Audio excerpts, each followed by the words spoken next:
All right, hello, and welcome to Monsters and Madness. We're all the way in session 75 of our campaign here with Bastion's Watch. And before we get into the recap, we have a little bit of housekeeping at the top of the session. We use music from a couple different places. Filmmusic.io is one of those places. Information down in the panels, for any of the music from filmmusic.io. We also use music from Critical Role. They allow other Dungeons & Dragons live streamers use of their music, and it's good music, so we use it. Information down in the panels for those albums as well. But to get into our game here, we have traveled to the ancient past in Exandria. After fighting against the armies that Tiamat had gathered in the north of Wildmount with the siege on Bastion Hill, and after just walking into their camp to retrieve the body of Breck, the party decided on the path of using the Chrono Shard to go back into the distant past to try and gather weapons, knowledge, and other items that could be used in the fight against this god who was trying to break through the Divine Gate. The party has interacted with a few gods now, has found that the primordial Exandria is much more... there's much more chaos. There's a lot of creation, but there's destruction happening all at the same time, with the gods actively shaping it as things are going on. The party interacted with Ioun, the Moonweaver, Bahamut, and has had some encounters with some giants as well as a Udak, a giant creature that was tied to some abominations here in the distant past. We're picking up right after the party rested. They are kind of in a sandy area, and I'm going to zoom into the party just to see what's going on after Mallow takes down the tiny hut and they get ready for the day. Bastion's Watch, what are you guys doing? Gotta change the vibe actually a little. This is a little too cheery for what we're doing today.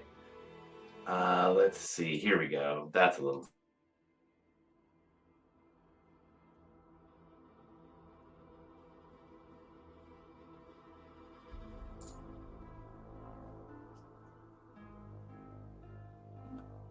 So it's just after the long rest? That's like the morning of? Yeah.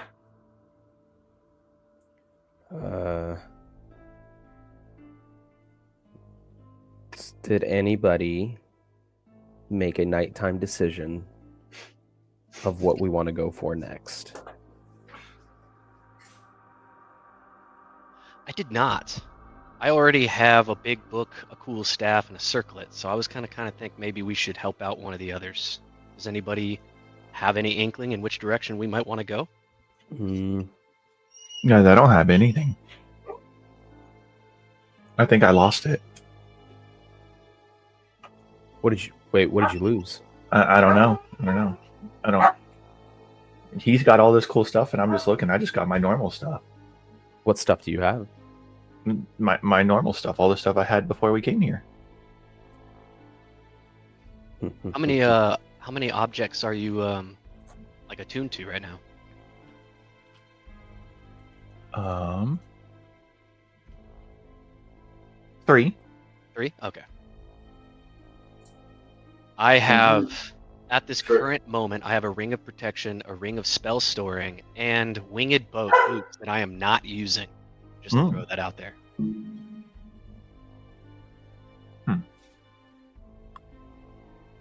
And during this conversation, I might as well go ahead and recast Tiny Hut. Okay.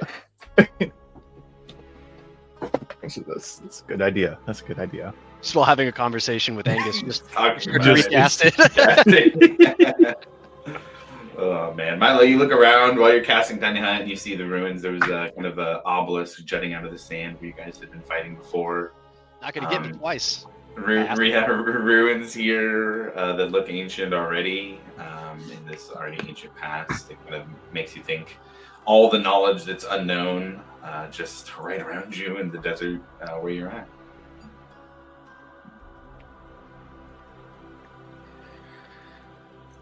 All right.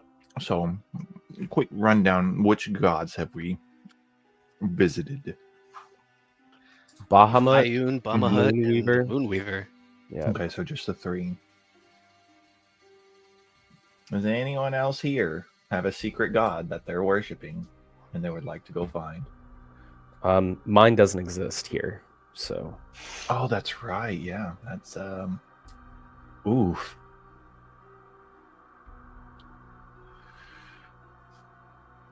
You mean ours? Kind Sure. of, not really. She's a meanie head. She's yelled at me for dying too many times. So well, I mean, is she around? Maybe not in deity form. that is a really good question. I don't know. Would I know that, Josh? Like we have no idea. I don't know. I mean, as a player, I don't know. Right, yeah. Oh, okay, so both player and character in this case? Yeah, I both would say of us. there's no way for you guys to know for sure. Yeah. I think we had, man, I want to say we had rolled just a little bit high enough with like one of Varric's really high history rolls that you guys had some inkling of that there was a god before that existed. Oh, that's right. We only But that's know it. before. Not like so that there was So we wouldn't know. change at some point. No idea when or methods or anything like that. okay. But hey, I mean, I will say, this is a place of divine power. It runs through the land. You guys have seen it very potently in the world around you, unquestionably so far. I mean, it's probably easy enough to reach out to any of the gods you guys want to get more information on. You just gotta ask. I feel like the veil here is really, really thin. So if they exist, we could probably reach out. So if you just like yell out to them, Sure. I just Probably pray or something, but that's cool. I'm not gonna do that here. I just personally don't feel like reaching out to the previous like death god is probably like the best thing. Because I don't know what they're about. Like, what if they're not neutral, like how the Raven Queen is? What if they're evil? What about Pelor? Oh, Hey, I mean, that's I a say good one. When I It's say good to that, have on our side. Now yeah. we're cooking. yeah. There, As I say hey. that, the necklace will like kind of glow and be like, yeah, that guy, you know? Yeah, it does. It glows super brightly. And Ekimos, you feel very interesting when you talk about Pelor. There's that brightness in the magic that you felt that's more cleric side, which compared to your warlock magic is like, man, the polar opposite of warm versus cold with your cleric magic and your warlock magic. But right now what you're feeling is this odd mix that Pelor magic is stronger than you're used to feeling, but it's almost mixed in with this very comforting, nurturing, protective feeling that you've never felt with Pelor in this way. Pelor is always like fierce guardianship and strength, and like the sun and resoluteness. But this is more nurturing than that. It's still very protective and fierce, but not nearly in the same way. It's very familiar though. It's very familiar to you. It feels, if anything, closer to your warlock magic, but much brighter. There's almost a draw to it. You can almost feel a physical draw to a location with both your cleric magic and this other feeling wrapped up in it. How does everybody feel about that? I think that's a great idea. Dude, send it. All right. Lead the way. How do you do it? Yeah, Are I you guess gonna say his- you are you would, gonna say his name like 3 times or something? No, I'm not gonna yell. That's kind of Beetlejuice. No. I'll kind of like step away from the group and just like kind of like not necessarily pray to himself, but like he'll just kind of like commune with his brother's spirit in the locket, and then kind of just see where it guides him. When you connect to your brother's locket in particular, that other feeling swells. It begins to grow and strengthen. You feel this like arcane nature to it, as opposed to the divine nature of Pelor mixed in, and both of those mixed together. and you feel this closeness almost to Elric that you hadn't felt since he was alive and standing there talking with you. And just like you have summoned him out with magic before in some of your spells, you almost start to see this ethereal outline standing beside you as you begin to speak to Pelor. In your communion, what do you do? What do you say? What do you think? What are you going for here? Just kind of asking for guidance. Like, we're in a weird space, so just if he could help guide me and my friends to possibly, figure out where we're at and try to get back. I don't know. Okay, yeah. So roll me a religion check with advantage. Okay. 12. 12. Ouch, with advantage. Yeah, I know. Cleric. Oh, whoops. With advantage, my bad. Oh, that's a lot better. 15. 15, okay, yeah, that is better. That's better. It's at least a step better.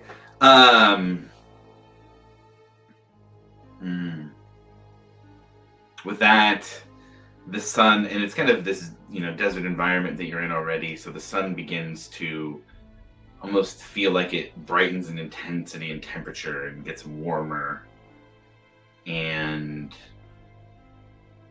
you feel that drawn to a physical location. You look out and almost see the sun send this ray out on the horizon to a specific location off in the distance. It feels very much of a pull towards this location after trying to reach out to the Dawnfather. Y'all relay to the group. I'm getting a sense we need to go this way if y'all want to follow me. As I just Yes. finished casting the tiny Whoops. hut, I'm like, yeah, man, I'm in it. Let's go. Just dusts off his hands and packs up. I'm going to change the vibes a little bit here. Are we going on the Spirit Dragons? Is that what we're doing? Flying? I feel like I Hell want to yeah. do that. Yeah. Hell yeah. We're flying, baby. It's a fair distance away, so I would recommend that. As you guys kind of just feel like you know how to summon these Spirit Dragons, they all apparate and are ready to take you guys to the next place that you would like to go. Agamos, you, for your knowledge, Bahamut had gifted the group these Spirit Dragons to ride on as mounts in the ancient past that will have some effect still when you get to the future. But you have one as well. We had you with the group during that Bahamut experience. So you have one as well that you can get on. But you still feel this pull. I will say it's new. It's so unique to you. It doesn't feel like Pelor in the future, in your present, right? It has this additional sense to it that is just so. It's like the warmth of the sunlight, except you're swimming in a pool and feel the cold of the water around you, and that filter of the sun through that. But anything he's doing before you guys just take off?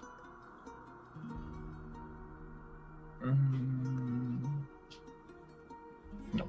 Okay, nothing heard. So then, with that, the Spirit Dragons take off, and it is a just rush as these things travel faster than, man, I would say anything that you guys have done, they'd be a bit faster than Milo while flying, and I don't think anything that you've transformed into has gone any faster than that. And so going at a speed that is very, very quick, laced with Bahamut's divine magic, all of you travel miles with little effort at all. And you see beneath you the sands shifting into dunes. Occasionally you'll see a caravan going across the sands full of carts filled with barrels, wheat, hay, different creatures. We as players would know them as camels, but I don't even know that unless any of the players were familiar with Marquetta, they would know what they were looking at here. Seeing more ruins, large pyramids over this area of whatever part of Exandria you're in at the time. And it gets, as you travel, you get into a little bit more of a coastal region. the sand gives way to desert shrubs and plants, and you start to see green spotting the landscape off to the far left, even on the horizon, seeing what might be a distant ocean.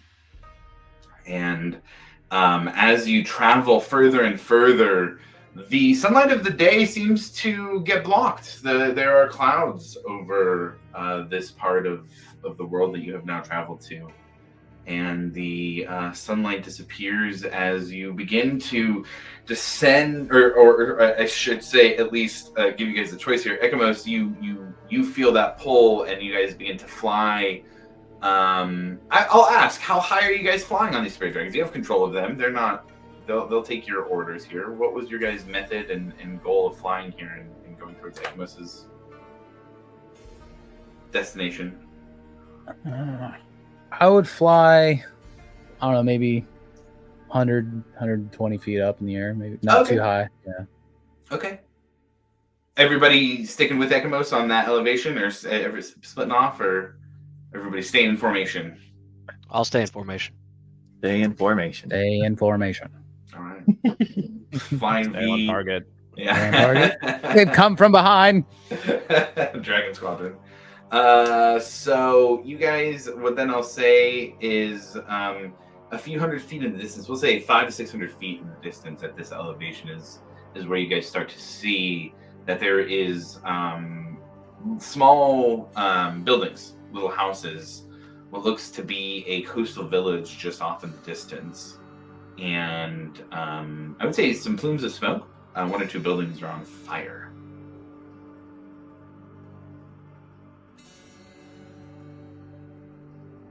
What do you guys do? Continuing to approach or doing something else? How far away was it again? 500 to 600 feet to the edge of the village. Okay. Small village. I mean, if you had to guess population based on something this big, a few hundred at most. Hey, Ekamos. I think I might go into a holding pattern above and around the village. Yeah. We'll do whatever that. Yeah, that sounds good. Yeah. Yeah. I'm going to make it up as I go. I don't know what a holding pattern is yet, but you'll find out when I'm up here.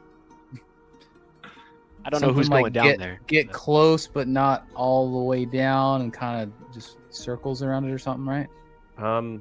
I do have this new thing that I can do to check it out. I just have to get 1,000 feet from it. Oh, I can use an avatar like my Echo to go scope it out for up to 10 minutes. I could end it at any time. I'm just deafened and blinded while I'm looking through my Echo. So you're going to have to keep an eye on me. But I could go scope it out. While we are rolling up, plus 10 minutes, casting time is 1 action plus. I'd like to do my feature and cast an telepathic bond instantly, but I need so it says that I can dump the, I'm pretty sure that we're good. It's a 1 action.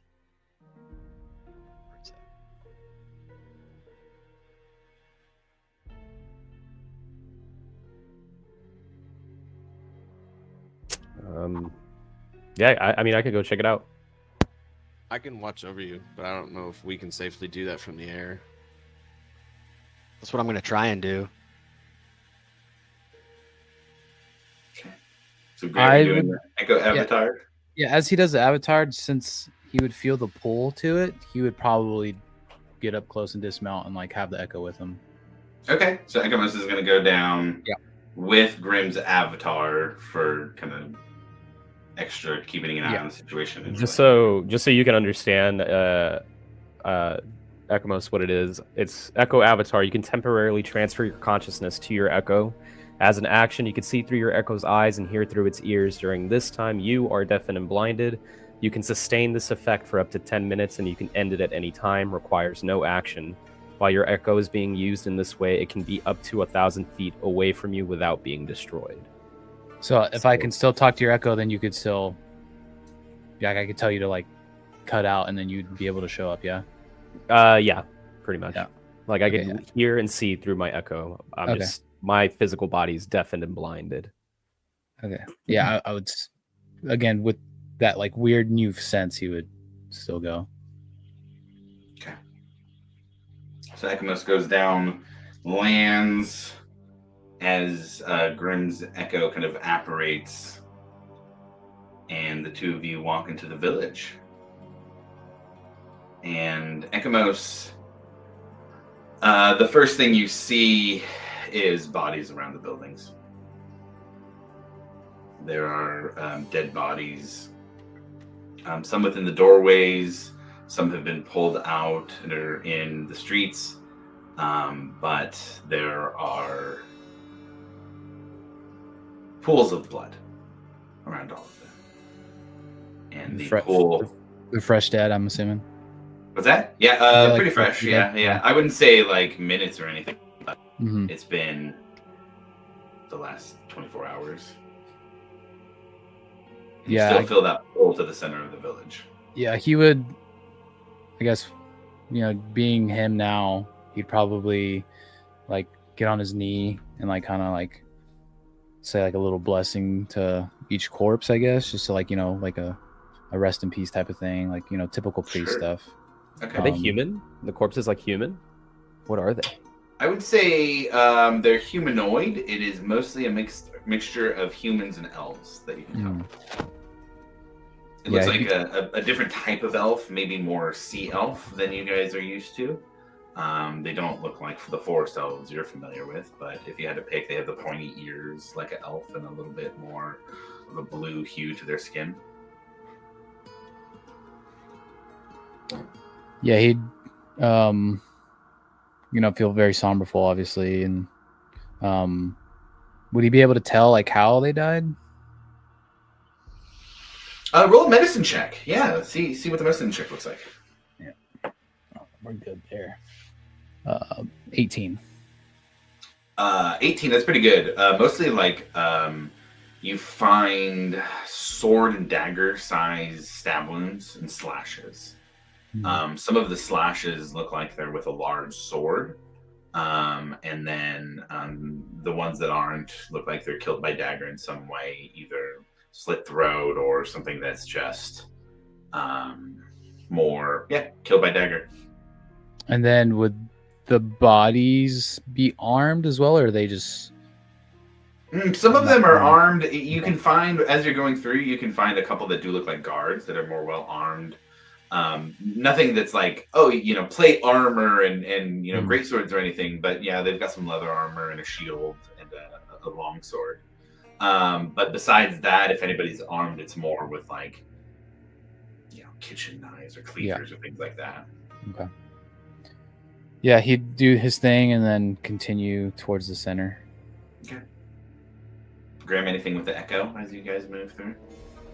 He pretty much asked everything I would have asked, like Okay. if these were just like typical villagers or if anybody looked like they were like fighters or something. I guess, can I look around to see if there's any tracks of like somebody walking away from the bodies and whatnot, or like anything that might be able to tell me where, like a sense of direction of where the killer or killers went? Yeah, Or roll a survival check. You don't do those very much, but that's very specifically in that realm. 18 plus 1, so Yeah, 19. 19. It looks like there's two sets of footprints that are walking up in tandem together to each of the individuals or groups of individuals, and then moving on to the others. You can see the footprints moving up to them, those two, and then stopping where the body is. And it looks like that those, after anything in this area, move towards the center of town. I would point that out to Ekamos, like the footprints and stuff. Got it. And then after he says that, I'll kind of be more on guard, I guess. Okay. Milo, just watching them down there in the caution, is going to whip out a scroll, and he's going to cast this class feature, and he's going to do Gift of Alacrity on himself. Okay. So I'm going to roll that real quick. Josh, with the Echo avatar, am I able to communicate through my Echo, or am I able to communicate? Because I'm definitely You have blind. the telepathic bond, so I'm just gonna say that's fine. Yeah. like either side works. Like I could still talk to Ekamos, but I could Yeah. also talk to the group where I'm at. Yeah, that's perfectly fine. Okay, I would just be kind of like telling everyone, like Milo and everybody, like what I'm looking at as well and what we're noticing as we're down there. Kind of like just keeping that line of communication open. Okay. So with Grim reporting and Ekamos moving forward, as you kind of get to the central area of the village, the two of you see three figures standing centrally. One shorter than the other two. The one that is shorter has their back to you. The two that are across from that figure are larger than her. One quite tall, between 6 to 7 feet tall. You see, this one is wearing like a golden armor trimmed with black metal and a very large great sword. They seem to be human. And then there is also next to them wearing like a very nice black leather armor, a creature that looks almost goblin or orc-esque, but much less kind of typical goblin or orc features, and almost what you'd expect if you mix a goblin and an elf together. And they are wearing kind of some bandoliers, but you do notice that both of them have completely blanked out red eyes. And as you step closer, the shorter figure begins to come into focus, and you see kind of a longer purple hair. We'll say that you guys are 150 feet out at this point. Do they notice us? Like they know we're there? They haven't made any movement, and that would indicate that.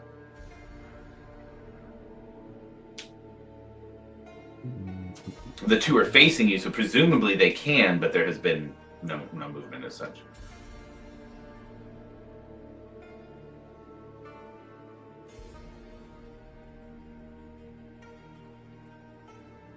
I'll cautiously keep approaching if you're okay with it, Grim. Sure. Yeah. Like as you step forward, you can hear squelching of your footsteps. And you notice that it's kind of muddy where you're walking. How close do you get? 150 feet out currently.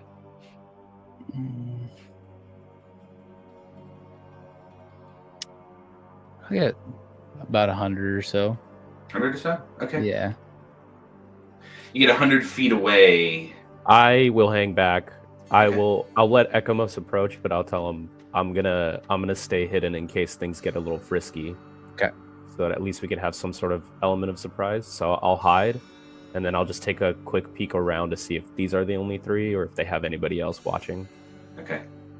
Grim, as you hide, you see more bodies. Even in the square, there's more bodies. There's a massacre here. Everybody's been killed. I'll go without being seen, obviously, like as stealthily as I can. Like I'll bury myself underneath the bodies if I have to stay hidden. Okay. You don't have to, just as a description, they're there, but yeah. You think there's plenty of places to block a line of sight without having to hide. Just another Tuesday for Grim. It's not that grim. Hiding under bodies and shit. Look, do what you want to do, though. Do what you want to do. Ekamos, you step forward and you notice that it's almost like there's a liquid beginning to rise out of the ground. And you, instead of just squelching like there's mud, it's almost like you're stepping in now about an inch worth of blood. And 100 feet away, the figure turns around. And you see a soft face with very human features. The skin's a bit pale. The purple hair is long. And there's just such a familiarity.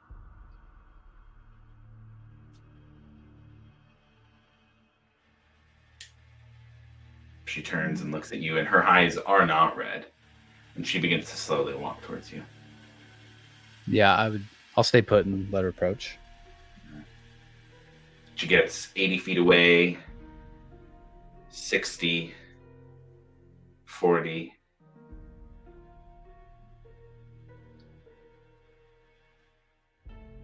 And at 40 feet away, she stops, and you hear her voice. She speaks softly, but it reaches your ears without any issue, almost as if she's speaking in front of you. She says, "How do I know you?" We I are connected. don't know. I've never seen you before. Roll an insight check for me, Echoes. Oh, nat 20 for that's 30. Okay, I have a message coming your way. Oh boy. They're just Roll standing so- there Roll menacingly. He's got whispers. Run, Patrick! Get out of there!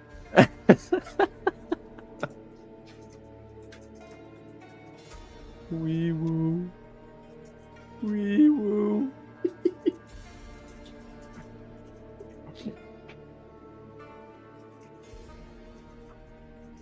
The group with your real body just all of a sudden your real body just goes way whoa way whoa.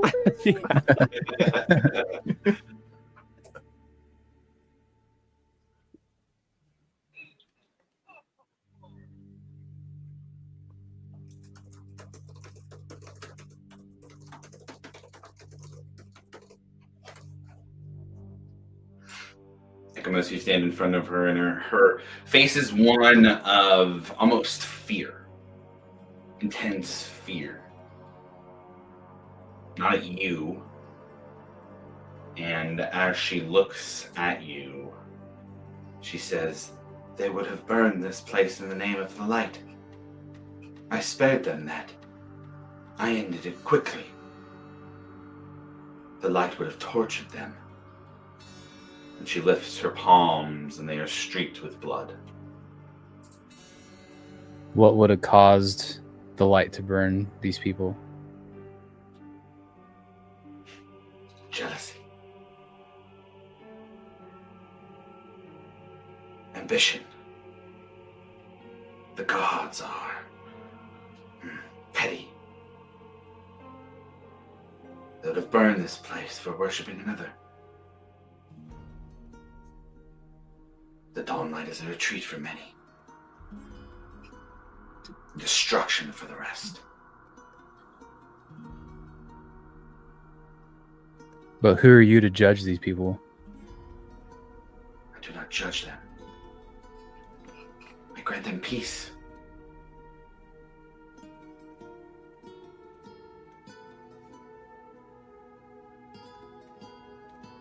He would have like a look of disgust on his face. Roll me a wisdom saving throw.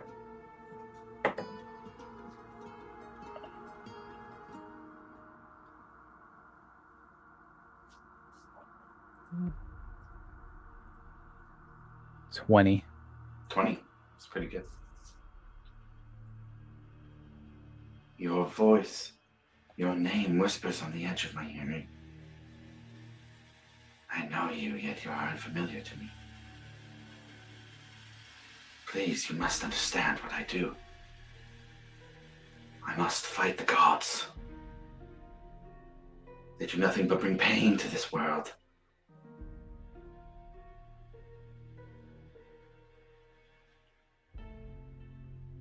She steps closer, 30 feet away. And the figures that were back at 150 start to move forward as well. As she gets to 30, I'll tell her to stop. She slows and says, "I have many that fight with me. We can fight together with you as well. I can sense the goodness in your heart. The ambition to know what must be done. To see the power of the blood." And as she says blood, you feel this kind of secondary voice come out of her. You know me too, don't you? As she says that, I'll kind of look over my shoulder to see if Grim's looking, and then kind of give him like a specific look, and then I will cast Eldritch Blast. I'll say we woo. As soon as Interesting. as soon as he does that, I will. I'll manifest teleport. So it says as a bonus action, you can teleport magically, swapping places with your echo at the cost of 15 feet of your movement, regardless of the distance between the two of you. That's dope. So as soon as he says that, like I swap, and I will go after the fool behind her. Okay. Grim, you manifest in and you see the familiar sight of Ekamos shooting off his dual-beamed Eldritch Blast. It's up to 3 now, sorry. Sorry, 3, the triple-beamed Eldritch Blast. It's got that burst fire. Ekamos, those blasts ring true. Your aim is spot on. And as the blasts reach this figure, they hit her and absorb into her. Oh dear. Oh no. Oh dear. Wee woo. You send my own magic against me, yet I can't even speak your name. Tell me, who are you? As she says that, I'll cast Guiding Bolt. Interesting. Yeah. Roll me a melee spell attack for a melee range spell attack on, or not. Sorry, not melee range spell attack. Roll me a ranged spell attack on that using your modifier. Yeah, 17 plus.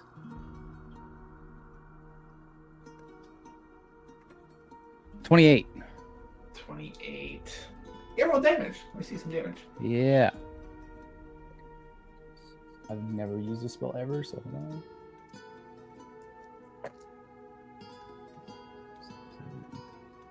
I think we gotta change the vibe a little bit too.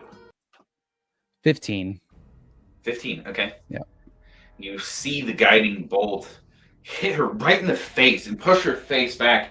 And when she turns back, where there was just soft, pale skin, there is now this golden burning of that skin away, and beneath it just a sheen of red. And she yells with these 2 loud voices, "How dare you use his power against me!"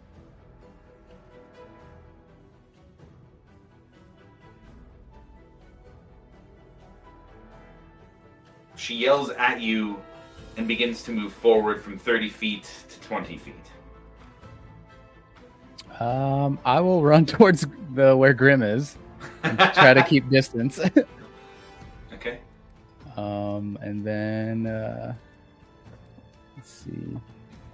I'll do another volley if I can. Okay. Of Eldritch? No, of Guiding Bolt. Of Guiding Bolt? Okay. Yeah. I would say before you're able to do another volley, roll me a wisdom saving throw. Sure. That's a nat 20 for. Damn. Yeah. Pretty good here. +1. Plus. Was it wisdom? 11. 32. 32. You feel a probing in your mind. It's very familiar to you. Almost like when Gorgfiend would try and probe your mind in memories that had surfaced afterwards. And it's much more powerful, but because you're so familiar with it, you're able to push it back. And you hear her say, "I feel something you have lost. Someone. He is close with you now. Who is he? Who are you?" And as she says, "Are you?" that double voice comes out again. Grim and then the rest of the party, I'll give you guys a chance. Are you guys doing anything here? We're not really in initiative yet. There's no response in combat from the other side. Anything you guys want to do? You said she is 20 feet away now? She's 20. She was 20 feet away from where he was.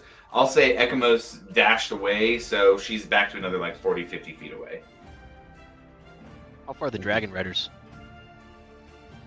Man, you guys were doing a holding pattern up top. I'll let you choose now, but please choose objectively of how it would have been before this had gone down. I mean, I would have probably been like 300 feet up, something like Okay. that. Yeah. Okay. How fast are these dragons? Quick, 120 Quick. per round. 120. 125 speed. Just straight movement speed, right? Yeah. Without action? Okay. That action. Dive, dive, dive. Yep. I'm gonna be diving.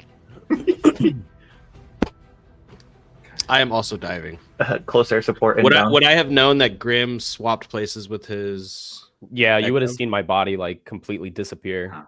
Yeah, then I would have started diving when that happened. So the party Definitely when the starts shots diving down. went out. Mm-hmm. She's moving forward. Ekamos, she sees you again as you're walking away and says, "This doesn't need to be a fight. We can work together. I feel it already. My power runs through you. This has to mean something." Enough. I know who you are, and you don't deserve to like be in existence.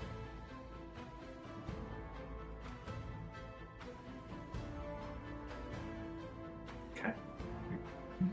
She Fuck it. continues to- I'll close the distance and be like, I'll get within, if I can. How far is she from me? 50 feet. 50 feet. I'll move 30. I don't think I'm gonna have enough space actually. 50 feet, 50 feet, 50 feet. I haven't used this thing in a while, but I'll just take a couple shots with my short bow Okay. and just start hitting from a distance for now. Sure. Because roll he's attack roll. obviously not about it, so.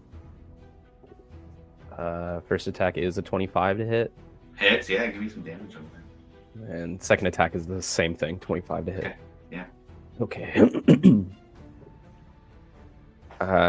8 points of piercing damage for the first. Okay. 7 points of piercing damage for the second hit. 8 and 7, so 15 total. Roll me a Constitution saving throw. Constitution. Where are you at? Where are you at?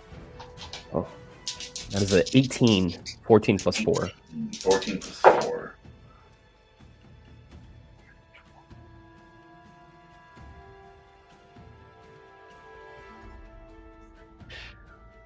Grim, you're going to take 32 points of necrotic damage. As the arrows hit, they just kind of land in her, and she doesn't seem to respond much, but blood shoots out almost in this like tendril lash out towards you, and both of them and combined deal 32 points of necrotic damage.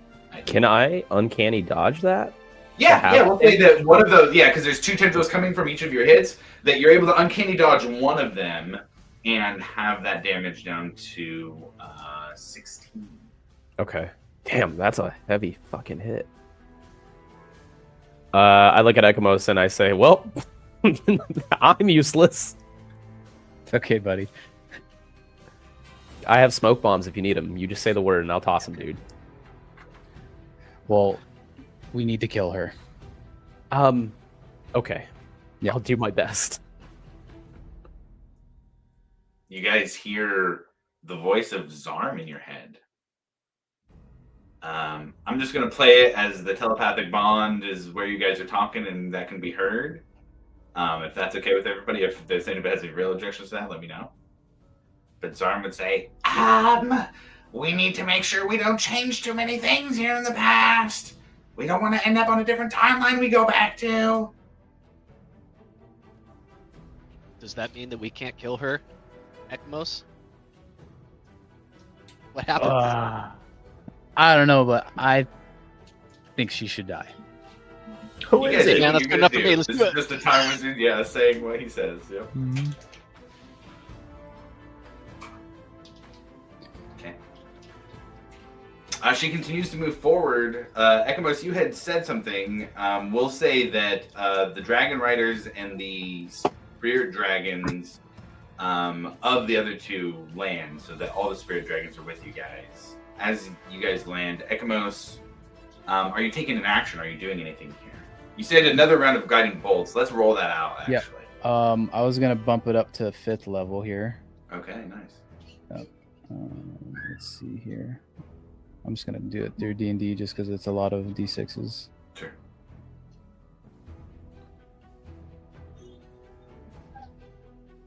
Oh geez, that thing is not having fun.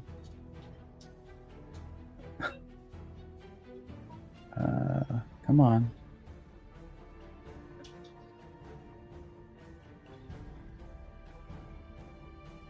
24. Yeah. Roll some damage on that. Oh, that was. Oh, I thought it was to hit. I thought I already hit. Oh. Okay, yeah. Roll me to hit, and if that hits, we'll take the 24 damage. Okay. All right. I think it's radiant for guiding bolt. Yep.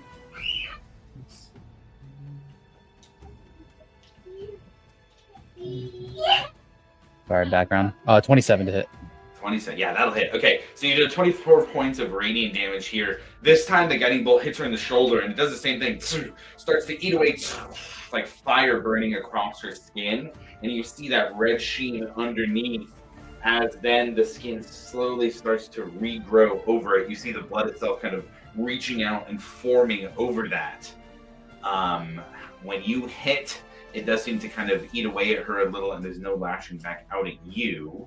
And she gives you a kind of stern glare and continues walking towards you and says, "Whoever he is, I can bring him back to you.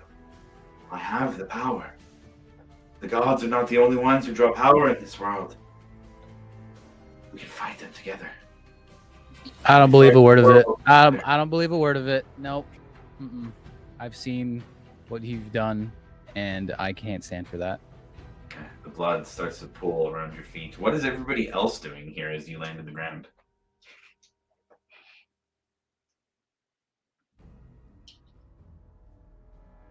I'm being confused as hell. She's not fighting back, and Ekamos just keeps blasting. So I'm like, what's going on? Who are you?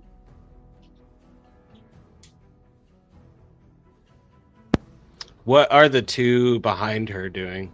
They're still walking forward. At this point, they're probably like 60 feet away. Are they just walking still? Mm-hmm. Ash, your assessment. That the whoever this young girl is in front of Ekamos that he keeps blasting looks small and unassuming, although able to withstand those hits pretty well.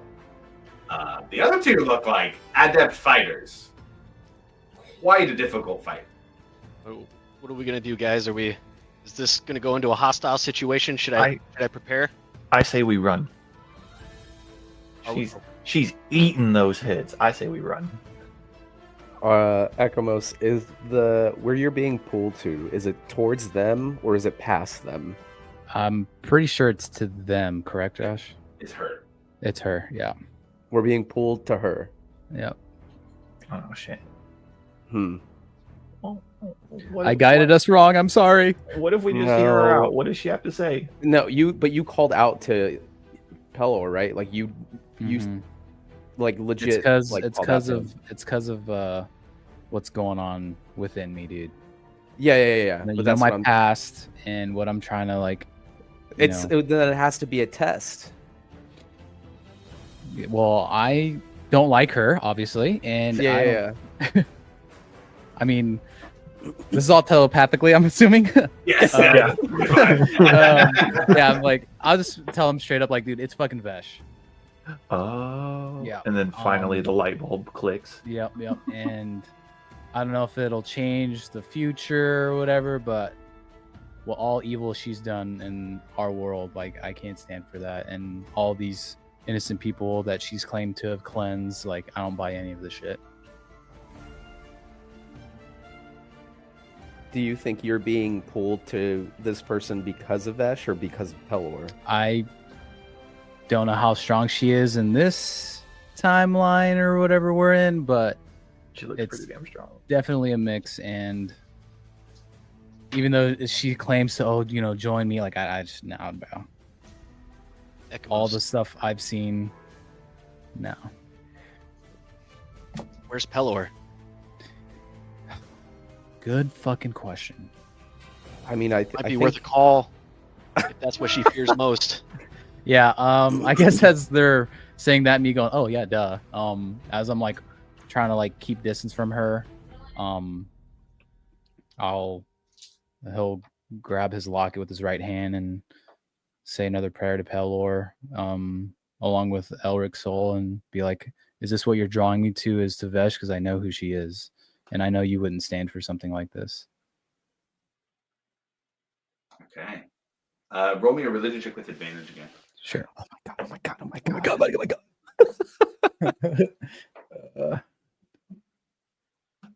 17.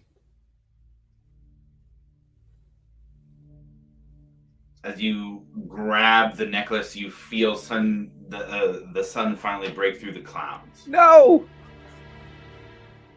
and a beam of sunshine hits you. Oh, I we think- lost him. Yeah, we lost. There we go. He's There. back. He's back. You're good. My stuff's jumping around. Sorry. Okay, that's okay. As you say that, send that request out to Pelor. You connect and you feel a beam of sunshine finally break through the clouds and hit Ekmos. And you feel that burning power. You felt this before in the present, but it's never been like this. Where before, man, it was standing in a room with regular lights on. This is now standing in a room full of heat lamps, like as hot as a sauna. The sun, the light here that's on you is a consuming fire.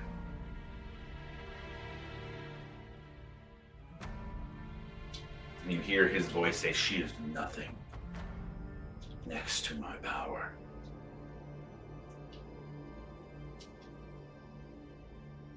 She uses tricks to hide from the eyes of the gods, the blood of others, to mask her intentions.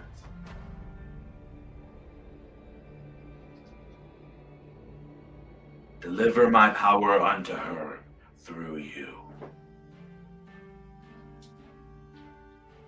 And then after him saying that to Ekamos, he would just turn around and face her. And then cast Dawn on her through the locket. Hell yeah.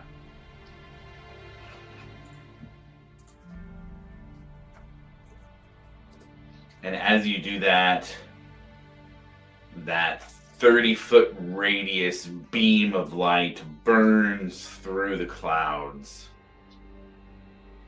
I'll roll for her. Here.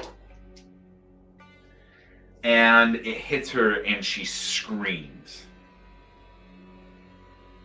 The two that are walking up behind her fall to the ground, just limp, as if they are dead where they walk. And you see golden strands of light come up through the blood and wrap around her hands. And then two more come up and wrap around her legs as she's pulled closer to the ground. And you see that the wounds that you caused have stopped reforming over her face. The clouds completely start to disperse as sunlight enters over the land. I want to change up the vibe here. We got some sunshine light, or some sunshine coming through here. Let's change up the vibe a bit. Here we go.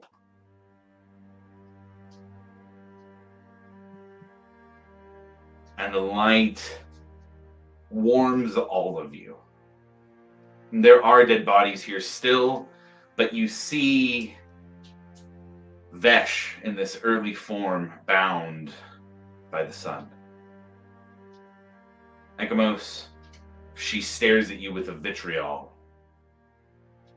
How can you do this?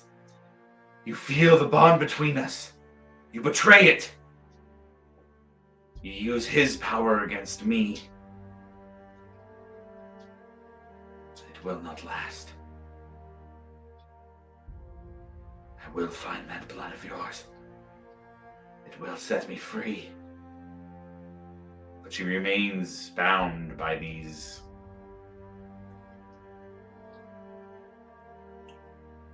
chains of light coming out of the ground.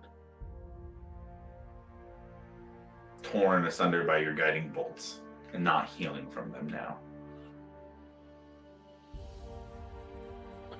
Yeah, after she says that, he'll reply, I know how you are and what tricks you do towards people that are what's the word I'm looking for?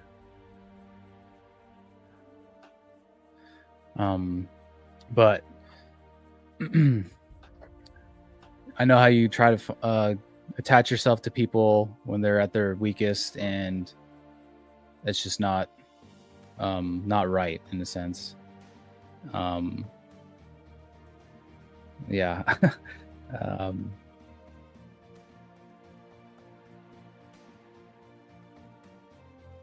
Yeah, I'm bad with this. Sorry. No, dude, don't worry about it. Take yeah, your time, yeah, man. you're good. Yeah, Um, go for it. No big deal. No pressure at all. yeah. But yeah, just knowing her evils and all what she's done and trying to ascend to like a god obviously doesn't sit well with Ekamos and him being tricked by her. So he's just like in utter disgust of her and obviously wishes she would no longer exist, but you know, he doesn't want to change anything. But being able to like see her and like actually talk to her in the flesh, he like kind of has a vigor in his sense of facing her and whatnot. Ekamos, you step forward and address her, and as you have this connection with Pelor, but still her, you know that your connection to her helped whatever this is happen here. And even though it doesn't destroy her, she seems bound. And whatever these actions you've taken have stopped her rise. And for a moment, some of you think back to, did this already happen? What's the timeline here? Was she always bound like this before? I think Milo, being the researcher, Zarm kind of elbows you. He's like, I'm checking the history books when we get back. This is some fucking wild shit we're dealing with here.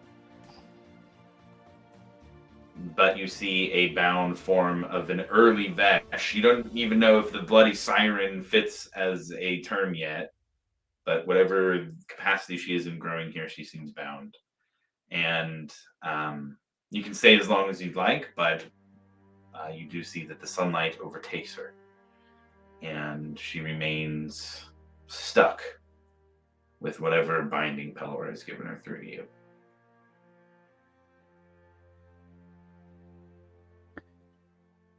Yeah, I'll look over to the group and be like, yeah, I don't know if that did anything or stopped anything, but yeah. I mean, shit. While he's here, do you think that he would listen to us about our situation? As he kind of looks up into the sky and the blaring sun. Tell him, maybe tell him about Tiamat. I don't know. Yeah.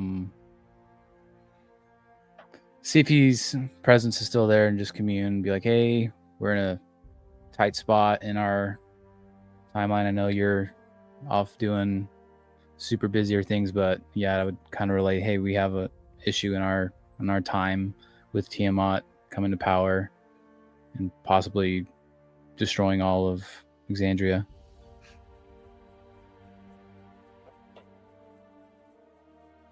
You hear that voice in your head, and he says, do you grant me your knowledge of what struggles you seek to overcome?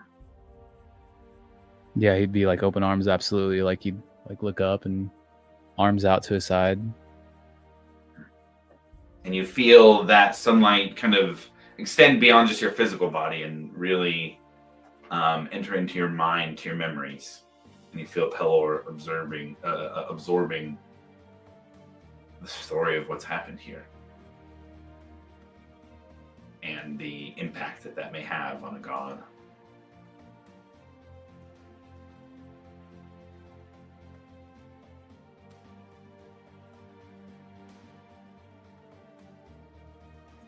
And I'd say a few moments pass and they're quiet. Quiet moments of contemplation for a divine entity to see into their own future. And he says, and what aid do you seek from a god who has not given up his power?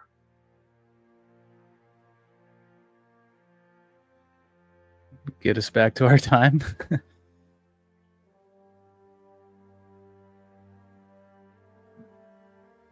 Or help guide us.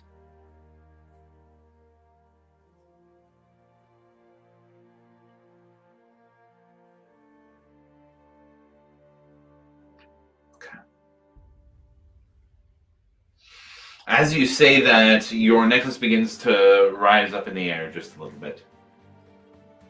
And you see, standing next to you, still spectral form, but fully formed Elric. Hmm.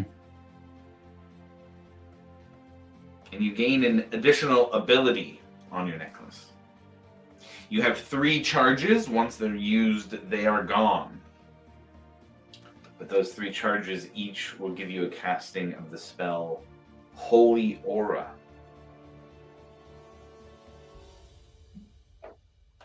It is an 8th level spell. I'd recommend looking it up. It's pretty potent. I'm looking that up right now. Can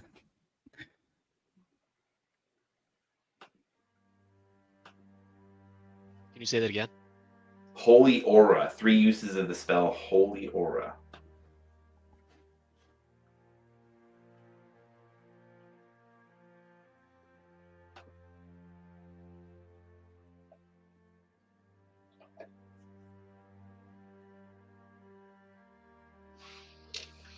And Pelor continues to speak with you, Ekamos, and say, the dawn is only the beginning of all things. The world will change in many ways. And I can see through you that the gods will have their time away from it. But even though there are many on Exandria who mistrust us, remember that we still grant divine power to the heroes who earn it, to those who would fight for us and those around them. The gods may not be without blame for the events of the world.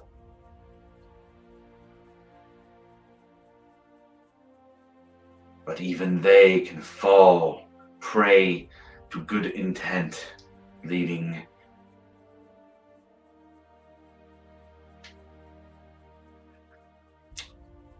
to unintended consequences. Your presence here shows at least some level of success.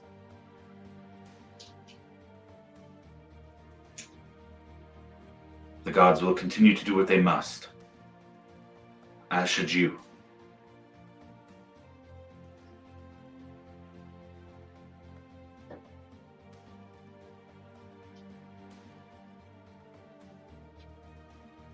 Yeah, after he says that, he'll just take it all in and kind of bow his head a little bit.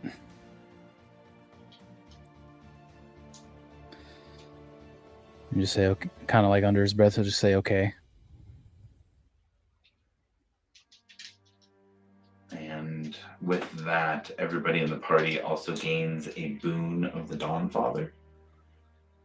That the next failed death saving throw that they have will instead be a success.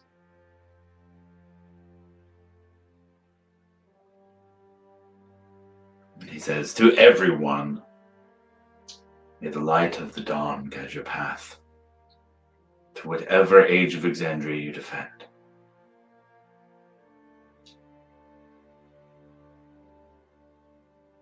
And he does leave himself open for more questions if you have more questions or want more guidance or have more requests.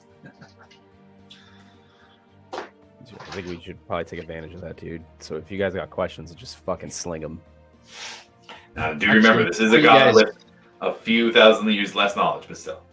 Before you guys, still way more than what we know.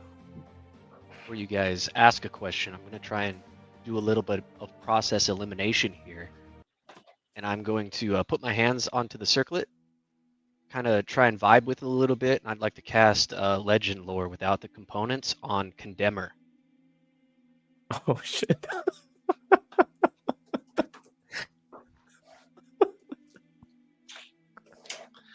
Okay. Give me a moment here.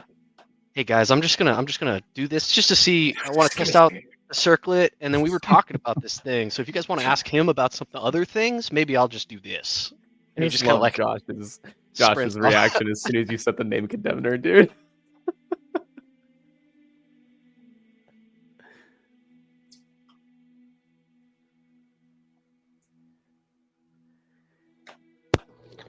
I also had a question, Josh. Sure. When Ekamos had pinned Vesh down, because I specialize in seeing like anomalies in time and fixing those anomalies, did I see an anomaly get created? Oh, dude, you fucking absolutely did. I'm so glad you asked that man. question. You just saw something create a loop that connected the future to the past, right? So what Ekamos just did had always happened. That there is now a connection made by you guys being in the past that was not here before. Everything else has been granting of items And apparently no free interacting will. with gods and talking with questions. You guys just bound a very powerful being using the divine magic of another. That's going to have consequences for sure. The consequences have already happened. In the present, at the very least. But you don't know necessarily what those are because there's this wide gap of knowledge and time where it's pretty empty. But in terms of what Ash saw, oh yeah, temporal anomaly all the way. Okay. In particular, Ash picked up on the comment that was made that I will find your blood.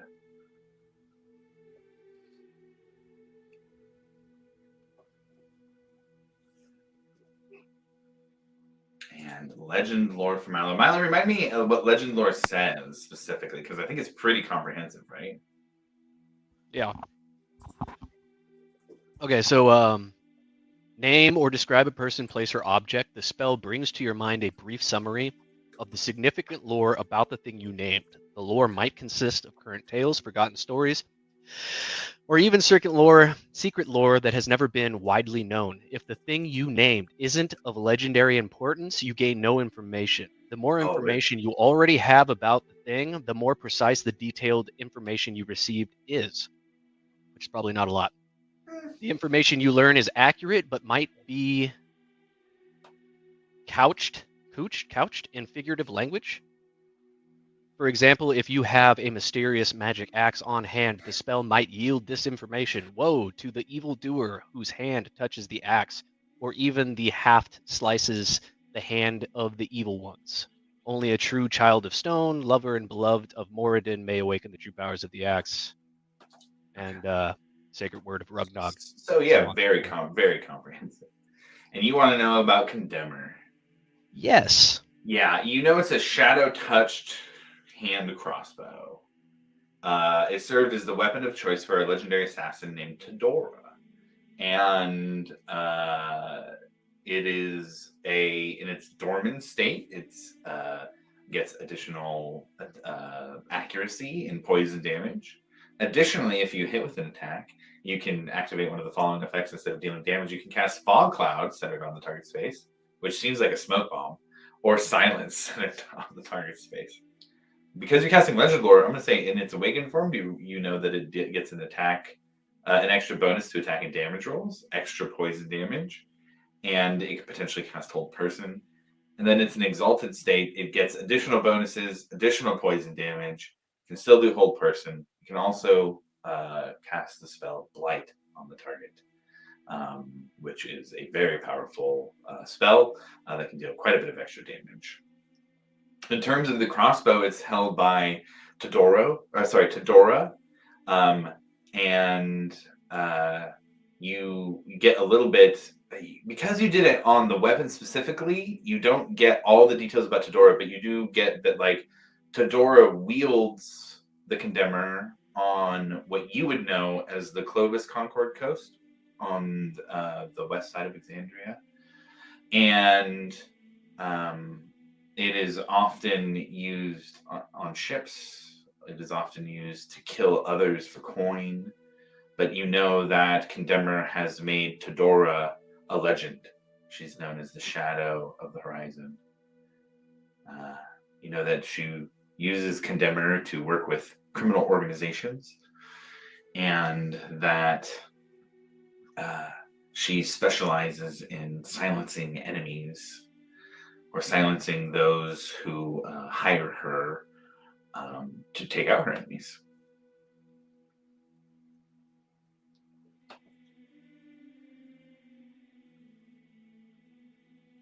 I would immediately reconvey all information over the link.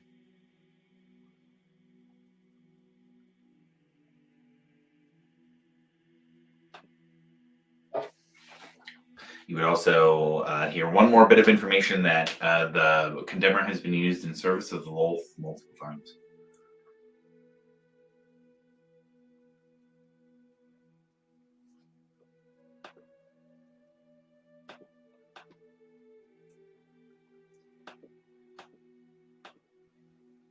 It does seem like that could potentially help us, as he eyes the two individuals in the group who might use it.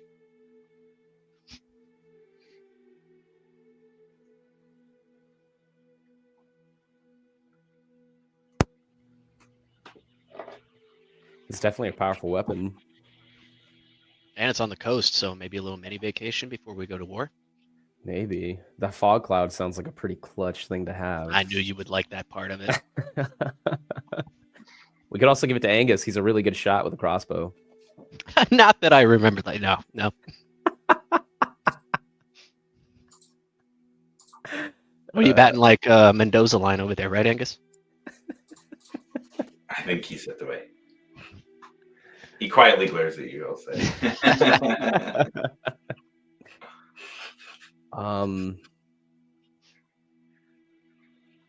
Yeah. We could go for that. We could, I mean, I know we still had like a bunch of other ones that we could go for, right?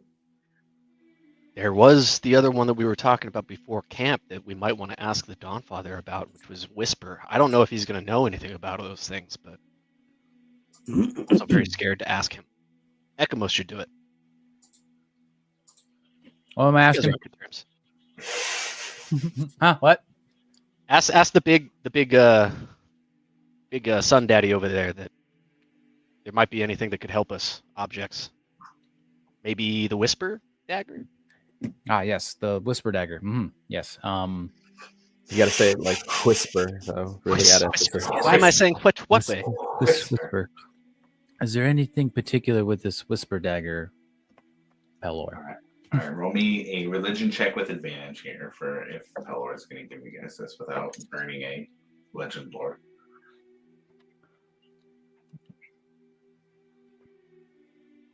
19. 19 is pretty good. He will tell you, yes, the metal needed for the dagger lies in the ground, where the dagger lies as well. He went into your head, so he knows your memories, what you would know as Crystalfen Caverns. Holds the dagger Whisper in these days. But beware. There are many devils and demons who try and break free into Exandria through the caverns. The guardian of Exandria stays ever vigilant against them, but they often break through.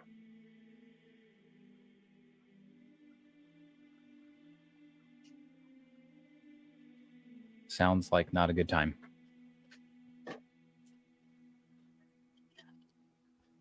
Does Milo know where that location is? How well does he know that location? Oh man, you would know one of the last adventures that Zinnia went on with her adventuring party was down to Crystalfen.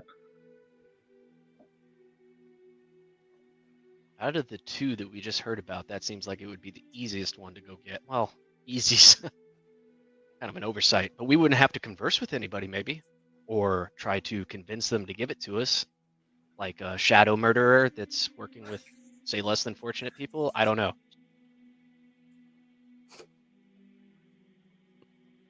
How you guys feeling? Also, dagger, crossbow, pretty important.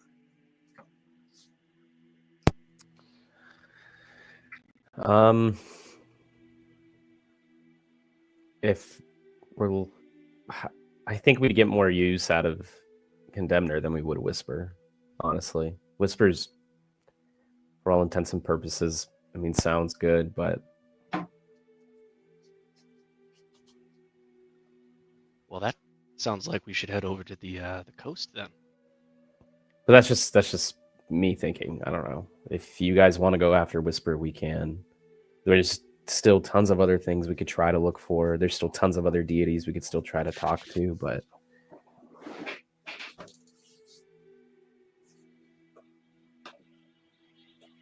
I'm totally down to go after one of those two. If you guys got other ones that you want to track down, then we can do that. But I'm out of the legend lore now. I can only do that once per day. Yeah.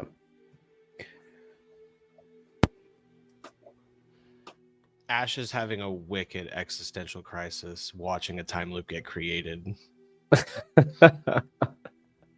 He's just like pacing back and forth between like Ekamos and Vesh pinned down, not knowing what to do. He's just like pacing back and forth.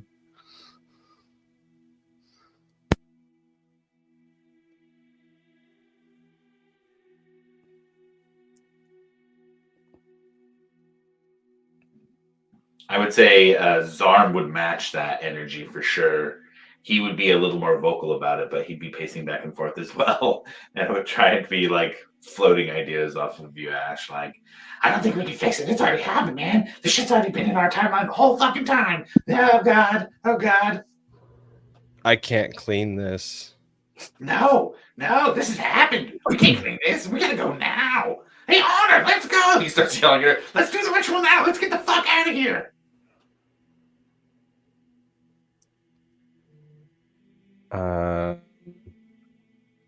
I guess I would ask. Hey, Ekamos, can you ask if it's worth trying to get help from the current death god, the Nahal one? Or is that somebody or something that we should completely stay away from? Let me ask him that. Yeah. Okay. Grim had asked me if we need to pursue some death god or what. Yeah, just totally botches it. Totally botches it. Okay. Devin, I'll just make a look.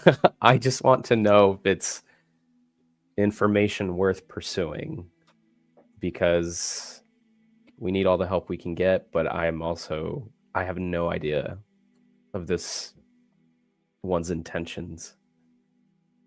He does not exist in the time that I'm from. Yeah, I would relay that to. I was saying it directly to. Okay. Yeah. Don't worry, buddy. I got it. Okay, good.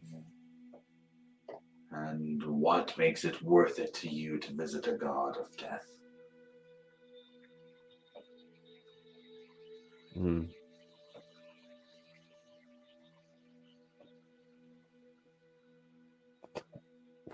Such a simple question that requires such a complex answer that I do not have.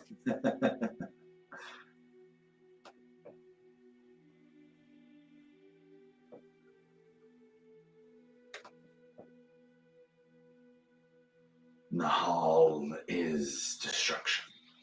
Oh. Not chaos. Not wanton destruction. But destruction without motivation.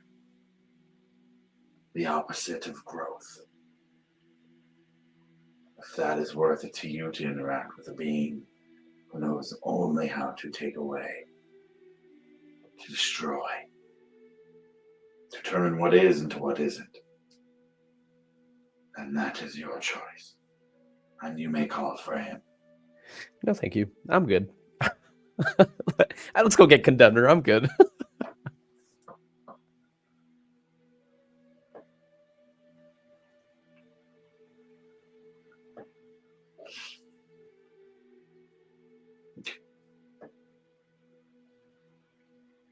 So what you guys doing? Getting on the dragons and going towards the coast is what it sounds like? Milo, real quick, we did discuss last session that there was like that where was it? Some like a crown or something, right? Like DM fact check. If there was a crown we were talking about, we had discussed it as one of the 6 things that we the were circlet aware of barbed vision, I would imagine, is what it was. I don't remember. It was something that had to do with Tiamat directly. Oh, yes. If it was Tiamat directly, thank you. I don't remember the name. I'm trying to go through our messages because I'm sure we did discuss Yes. I can... Wreath of the Prism, I think it was. Wreath of the Prism. Oh, that sound dope. Hey, take inspiration for that. I said I was going to give you guys inspiration. Hey! Take Hey! inspiration for that Wreath Way to of the go, Prism. Grim. Hey. I do remember we were discussing it and we were tripped up about looking for it here because it was used in the present to release Tiamat, right? Like that is something that is being used actively. But since we're in the past, if it does exist, we were a little scared just because of like the whole time soup making changes. Yeah. I feel like I'm in the boat of the decisions we make, like regardless, we'll have to suffer those consequences when we do go back to our timeline. But is it worth grabbing or trying to get that while we're here? I don't see why we can't look for it and make that decision once we find it.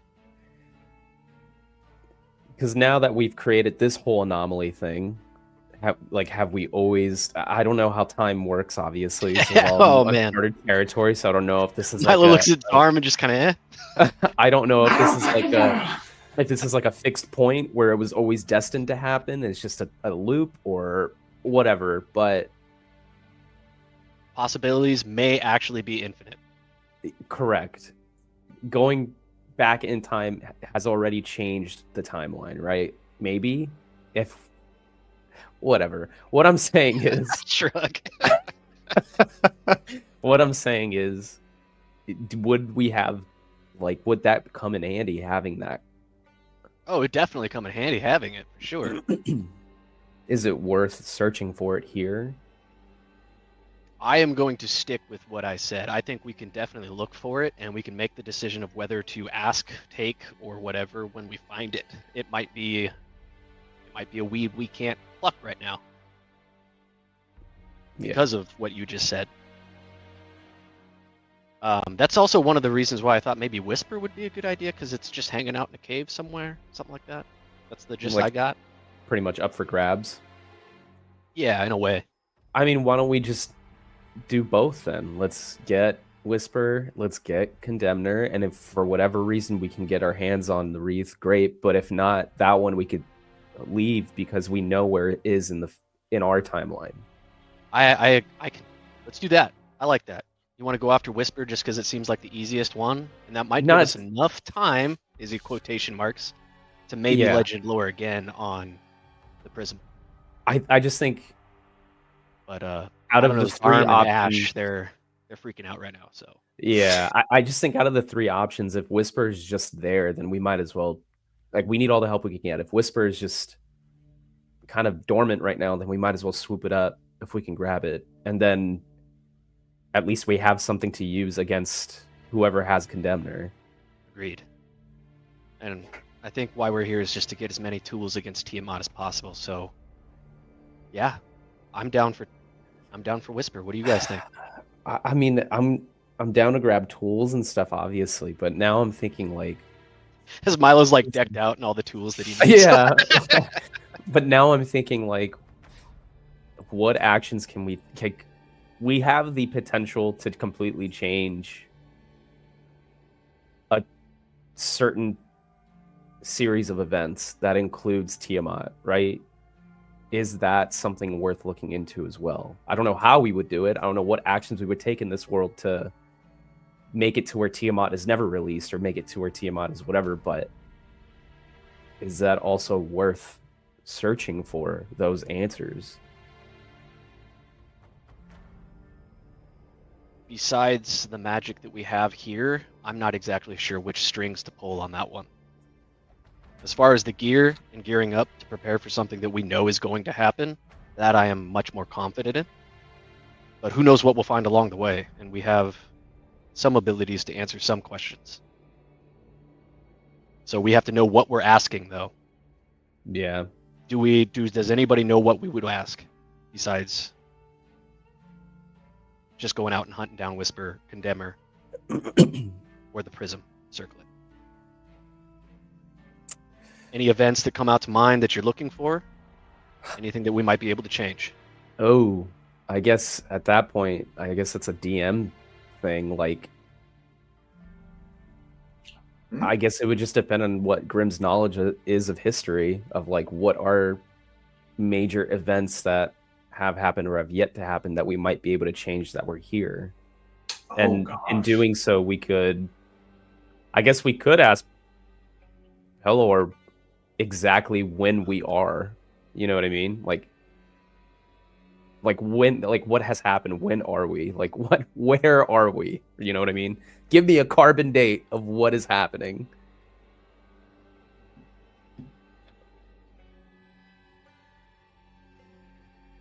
Like we could start there. Like we could ask the super simple, when are we? And then once we get that answer, we can kind of get a better idea of what has yet to happen.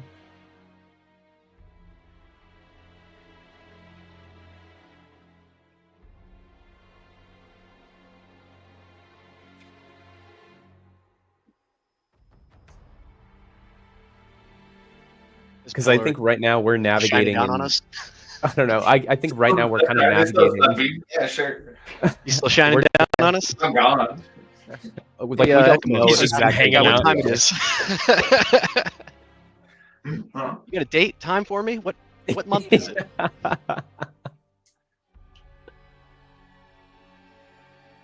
Because Pelor was allowed to look into Ekmos' memories and see the things he saw, he would have a relative date of 1324 years before the divergence.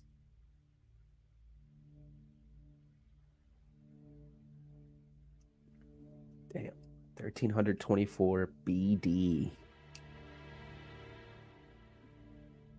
Is there any history about what happened before the divergence?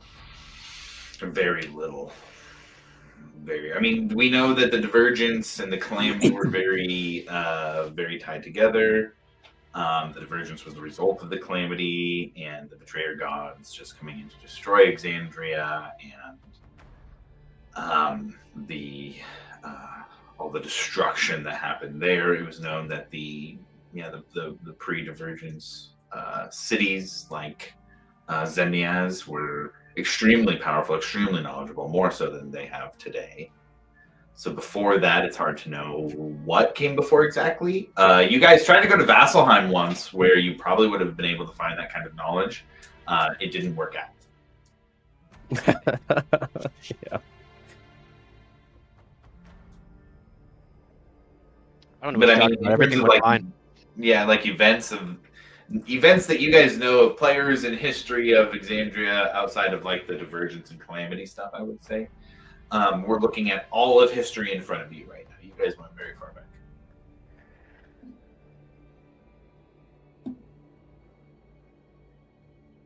Yeah, well, it was just a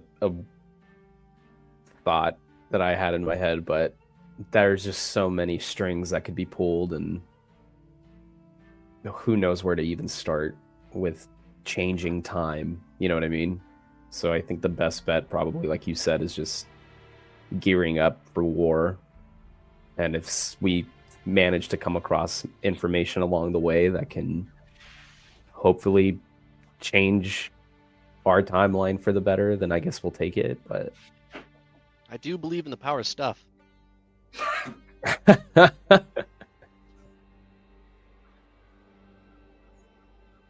At least now we know when we are.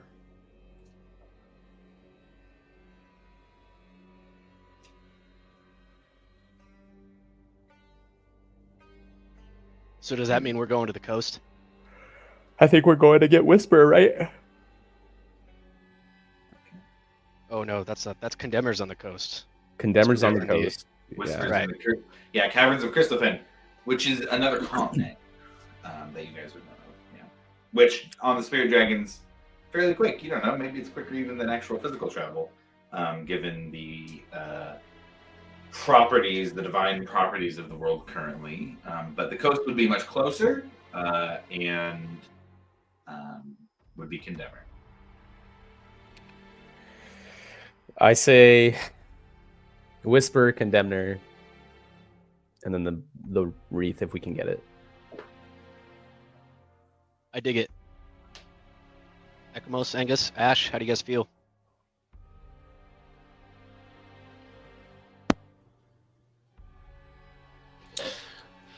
I personally don't care for the gods and their gifts, but I will follow you guys wherever you go. Isn't he the greatest? I love him. Such a good addition to the team. He's great. Ekamos? Does that sound like a plan? Yep. I'm going to assume Angus is nodding yes. I think if we don't have the player back, then the character is nodding yes along as well. Excellent. Then to Whisper we go. To Whisper, all right, to the caverns of Big flight. Crystalfen. Here we go. Okay, so the party, I assume, gets back on the spirit dragons and starts heading off in the direction of the caverns of Crystalfen. Is that correct? Yes. All right, so this is going to take you guys over the ocean here, and you get on the spirit dragons and start taking off. I gave you guys a little feature for each of your dragons and asked you to write it down a couple sessions ago. Anybody have those? Anybody have those notes? The only thing I wrote down was the name, I believe, and it Which was Sky Singer. Sky Singer. Okay. So Grim, as you are flying, you notice that your spirit dragon seems to have this almost like harmonic music that is coming from it as it is flying with the wind. It's in harmony with the wind, creating low resonant tones. And as those tones kind of extend out while you're flying, the rest of the team can hear them. It's like this beautiful melody that actually extends out long enough or loud enough that whatever you're flying over can hear it as well. And it is a haunting, wordless melody as you fly through the sky. I could be wrong, but I'm pretty sure mine was Wing of the Storm. Wing of the Storm, yeah. So as you guys are flying across the sea, at some point there are some storm clouds gathering off to the east. And as that storm grows, Ash's Drake starts to get sharper. It's these spirit dragons, so they have this almost ethereal form, but the shape of yours, the actual edges are sharper. Lightning actually strikes off across its wings, and it flies faster and steadier as the bad weather kind of comes in, as opposed to the clear skies that you guys are flying in before that.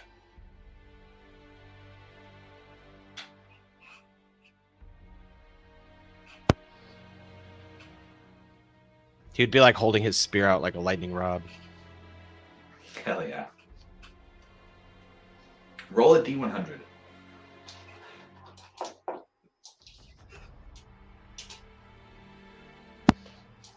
I rolled a 1. Oh, 1. Okay. I would say it almost seems like there's lightning striking down and hitting the dragon's wings, kind of like it's channeling off.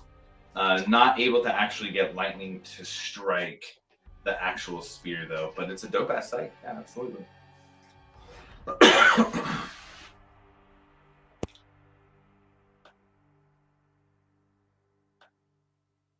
If anybody else has their names of theirs, I can give you the flavor of what they do while you're flying. Otherwise, we can get back to exploring ancient Exandria.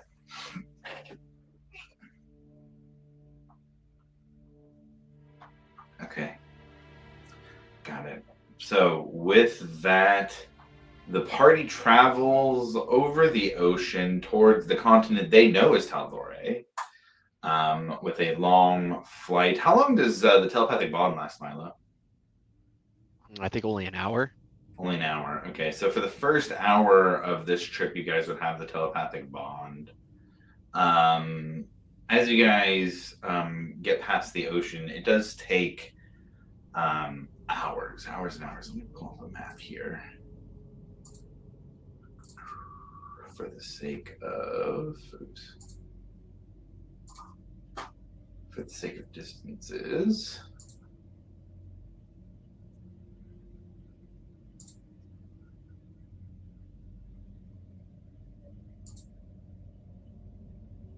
is quite a bit. We're going the other way, though.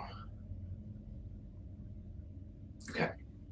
So the dragons seem to fly with a supernatural speed through the air, and as the sun begins to set over Exandria, you guys are kind of, let's see, the way you guys are going is you're chasing the sunset. So the day is longer than it should be as you travel across Exandria quickly. But you do at some point see the edge of another continent and know there's about 2 to 3 hours left in your journey. And that will put you there at what you guys know as the Crystal Fen Caverns. You're not sure what the nomenclature is here in the past for this large set of caverns, but you do know the legends of Crystal Fen Caverns in the current age. And dusk will be when you get there. Anything you guys want to do to prep beforehand? Any conversations you guys want to stop and have? Or should we just zoom into the arrival to the caverns? How many hours has it been total since we left? Oh gosh, I would say you guys left in the morning. You had gone to where Ekmos had pulled. That would have been a couple hours. I would say it's probably a good 8 hours of travel. 8 hours of travel.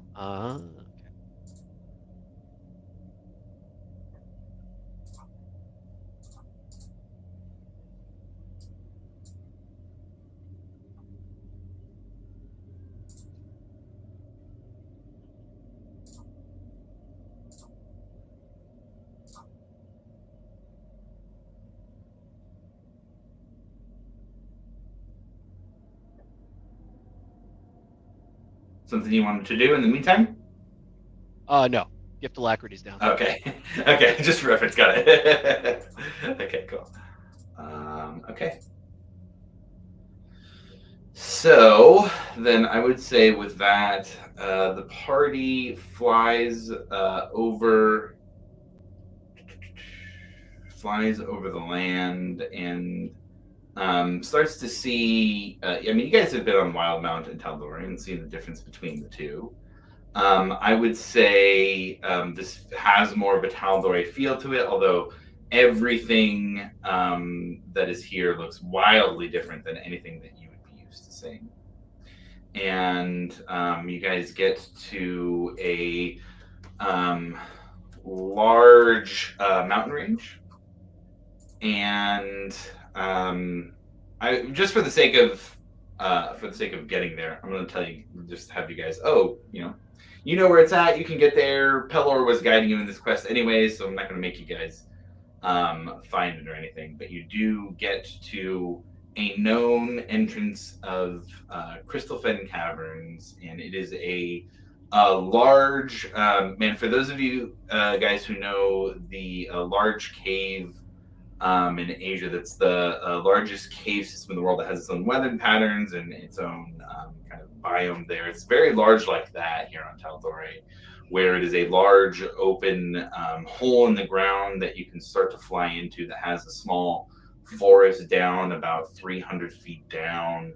And as you fly in, you start to see these clouds popping up in the tunnels and the caves. And I think with where we're at, let's take a break now before we get into the caverns, and then we can hop in and go from there with actually grabbing Whisper and anything else we want to do in the caverns. So we got 12:48 Pacific. Let's do 1:03 Pacific is when I come back. So 03 on the dial, wherever you guys are at. Yeah, let's do a little quick bathroom break and grab snacks and anything, and then we'll hit the caverns and see if we can find ourselves another vestige of divergence. See you guys in a bit.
All right.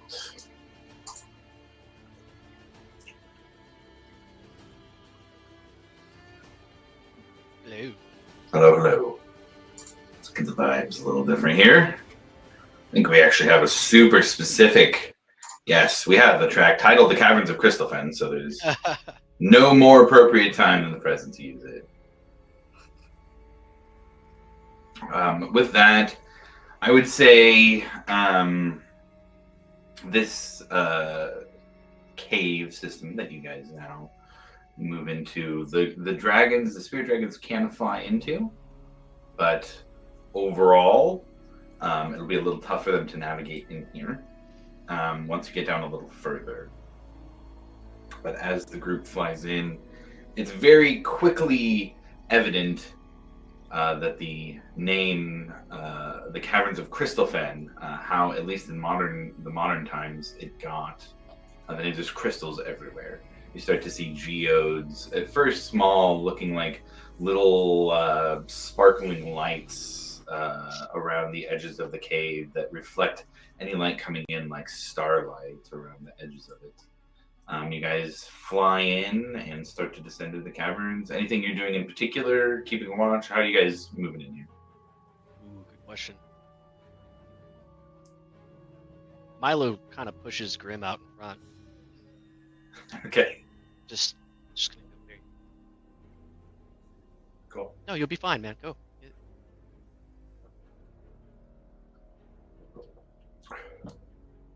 Well, if Grim's out in front, how are you guys trying to find this dagger?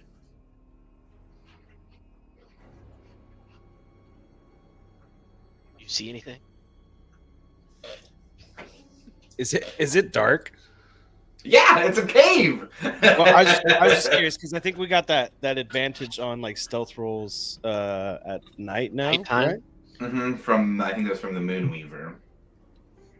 It's advantage on I think a stealth roll at night in the dark. Okay. You did that once per day.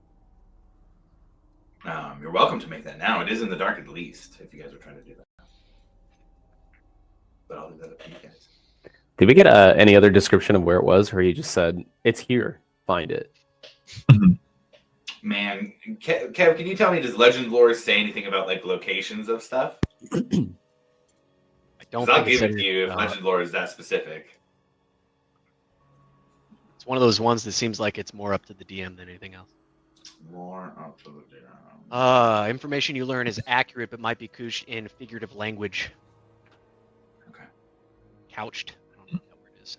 I know that's a riddle in and of itself. Well, how did you read it? That word? It's couched. Couched. Never heard that used in that context before. And I learned something today. Okay, so then here's what I'll do to couch it in riddled language. You guys don't have a specific location that it tells you, but what you do get is stabbed into the sarcophagus that serves as a cage. Whisper's voice can only be heard in the depths of Crystalfen. Can Milo put his hands back up to his circlet? The metal hums softly when ancient truths or hidden writings are nearby, and the wearer sometimes hears faint overlapping whispers in a language they half recognize.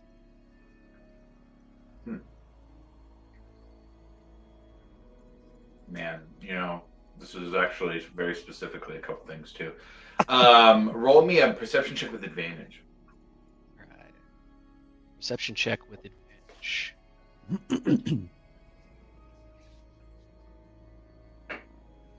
Thank God for advantage. 24. 24. You get advantage because you're in Crystalfen here, and you don't hear. I mean, there's like little whispers that turn your eyes towards a small tunnel system off to the right. You see a bit of purple flame flash in the air and then disappear. That way? Also, like purple flames. I'm a little bit weird. Once again, pushes Grim out there into that direction. I will proceed cautiously, looking at my surroundings, and this is it. This is dungeon diving is my bread and butter, so I might as well put it to use. So I'm going all in. Hey, Blot, go with him. Vibrate his arm if something gets within blind sight of 60. I'm looking at the walls. I'm making sure there's no traps. I'm looking at everything. Sure, roll an investigation check.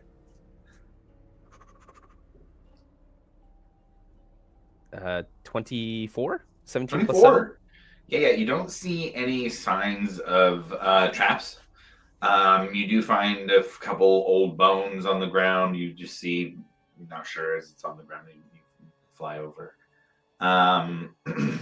You can travel about 200 feet in. Is that how far would you go 200 feet?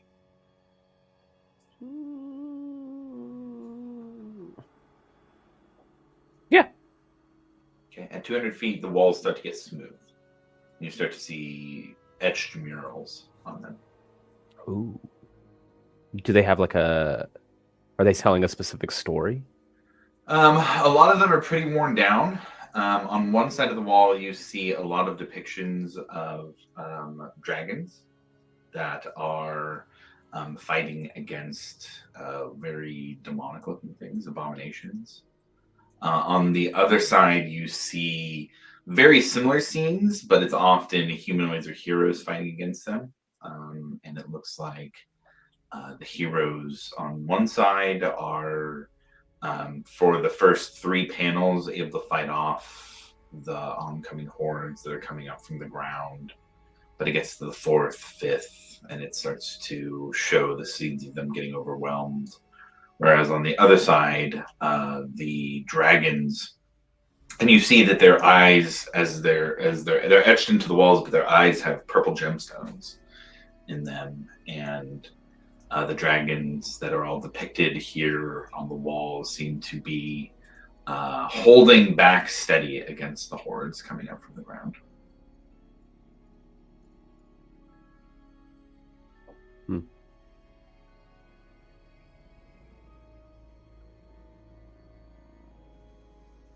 Is there... I'll just continue going. Okay.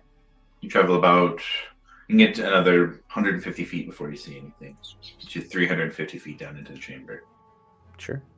You do see off to the side there is a small...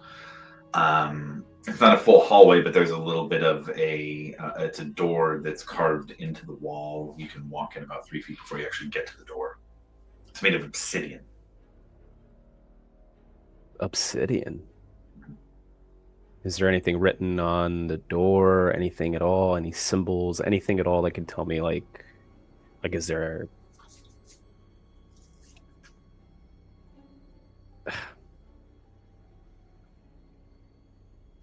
I don't know, like any sort of message or communication happening at all? It looks like there was some sort of sigil on the end, at the edge, or symbol or sigil at the on this door, central to where your eyes would be. It's etched, it's chipped away. That's ominous. And the door's open or closed? Closed currently. It looks push open only, push or pull, but it doesn't look like it's a very complex door. It's just heavy. Just because I'm paranoid, I'll check the door again, make sure there's nothing fishy about it before I push it open. Sure, yeah, roll an investigation check. Ooh, that is not good. 13. Looks fine. Okay, I'm gonna take a couple steps back, and I'm gonna tell everybody to hang back real quick, and then just to be safe, I'm gonna summon my echo. I'll tell, I guess, whoever's behind me, which I assume is the whole party, but I'll tell them that I'm just gonna take a look with my echo instead of going through the door myself. So I'll be deafened and blinded for a little bit, but I will summon my echo, and I'll have my echo go through the door. Okay, got it. As you check the door with that check, it seems fine. So you open it. Push or pull?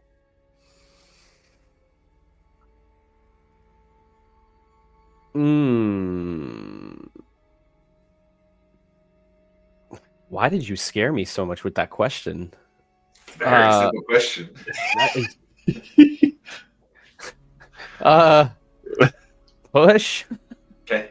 You push it open, and it kind of, as you do, you can kind of feel the vacuum of air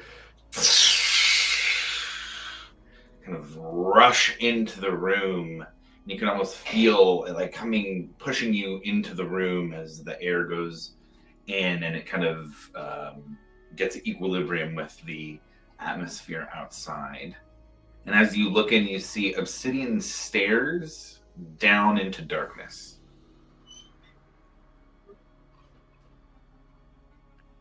I'll keep going. Okay.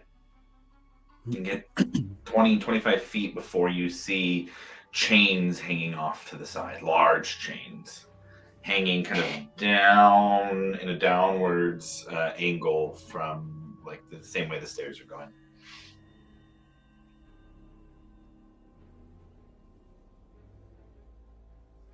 Okay. I'll just continue on. Okay.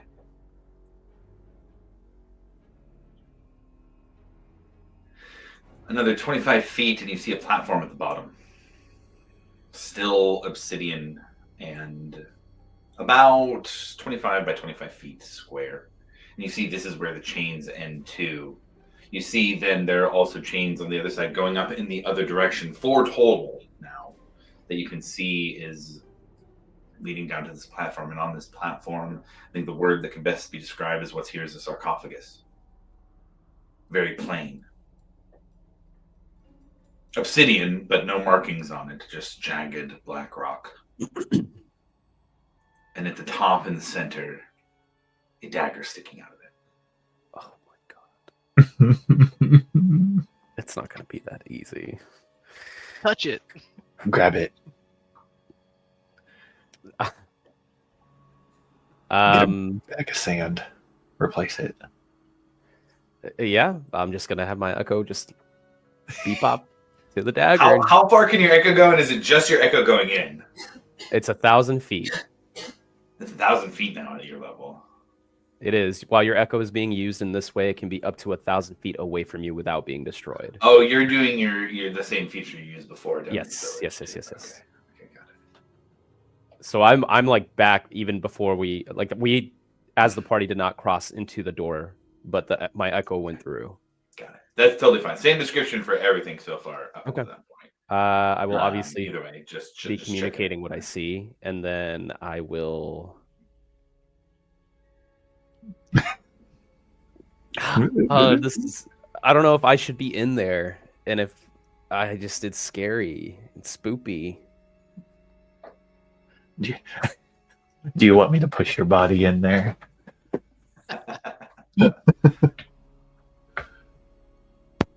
I just don't want it to be like this Aladdin situation. You know what I'm saying? Like I touch something and then it's like, And then the whole cave just starts melting. yeah, and then everything just starts melting. Diamond in the rough. Oh no.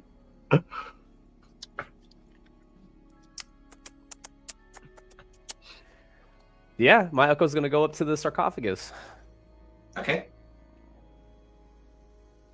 and pull the dagger. Yes. Good. Okay.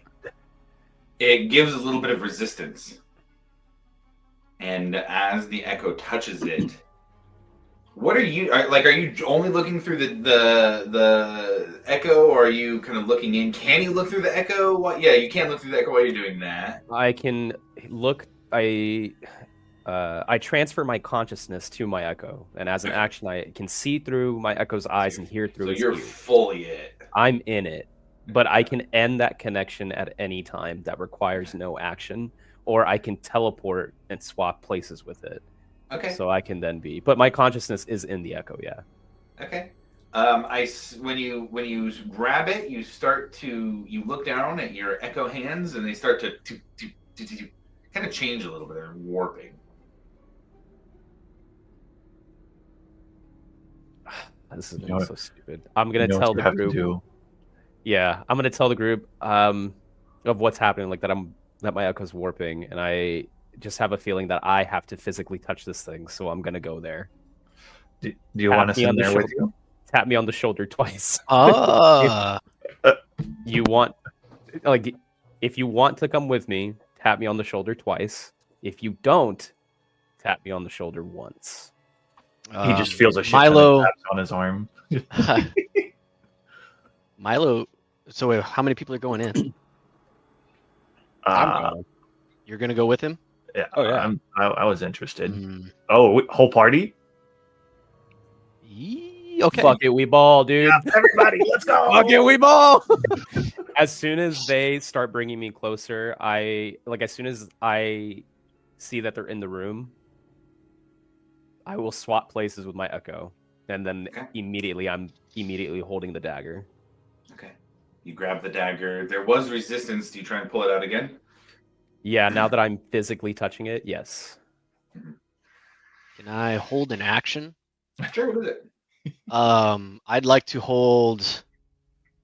I'm gonna burn a 5th level for force wall. Wall of force. Just a bubble, if anything, sparks. And I'm gonna try and get everybody. From the doorway. Yeah. I'm gonna try and get as close to everybody as possible. Okay. Maximize effectiveness here. And are you guys going in and are in the room, or outside waiting, or like in the room but behind the force wall?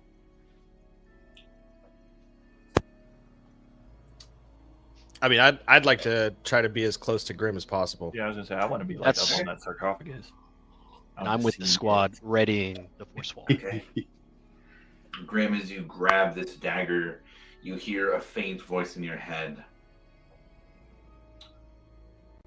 To remove this dagger is to make a choice. It binds that which is in the sarcophagus. That is the cost. Another hand has touched the beacon. That Can you just say which one is more time what the within- voice said? that which is within cannot be killed, can only be bound. To take the dagger is to release what is inside. The dagger binds what is inside. The cost of the dagger is releasing what it is. Otherwise, the dagger is yours. Well, do we want the dagger? What's in the sarcophagus? Can we open it? Can I ask this in disembodied voice? Can you tell me what's in the sarcophagus? You do so? I do, Silence. of course. It's never easy. Fuck! I don't know what's in the sarcophagus, but if we want the dagger, we're gonna have to release what's in the sarcophagus. Do we want to Yes. potentially fight? I'm just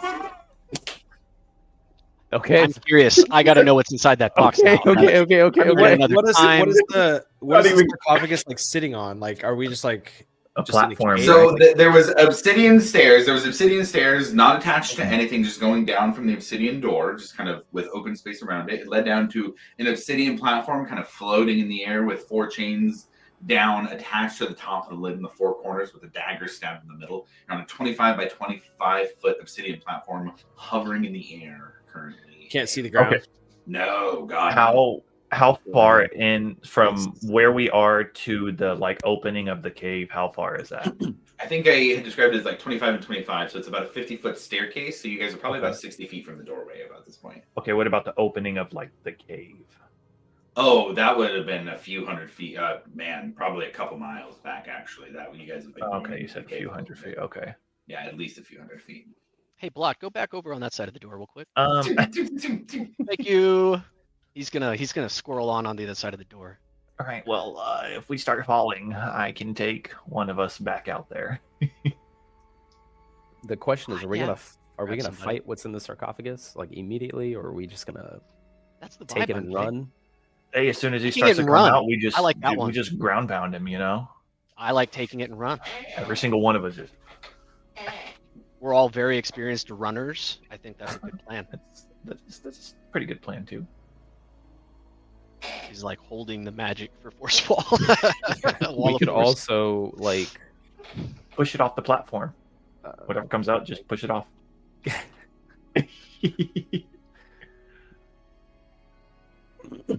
grab the thing, and then we can all push the sarcophagus off the platform. Ooh, Before it gets that out could of be the potentially a sarcophagus. good idea. Yeah. Yeah. I feel like the 5 of us could do it. DM, is that a possibility? You can certainly try. No? Okay. Don't act like you don't know the answer to that question. You can certainly try.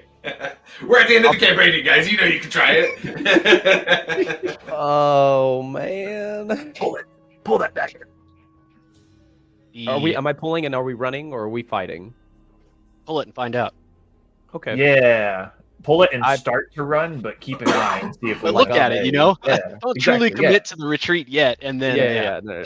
Well, like don't look like back, Grim's run. starting a Take medieval a solid lawnmower. 6 seconds to size it up. Yeah. Like Grim is starting a medieval lawnmower. He yanks that thing up, dude. Roll athletics check. Oh fuck.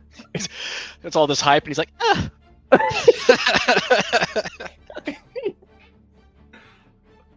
That is a 14.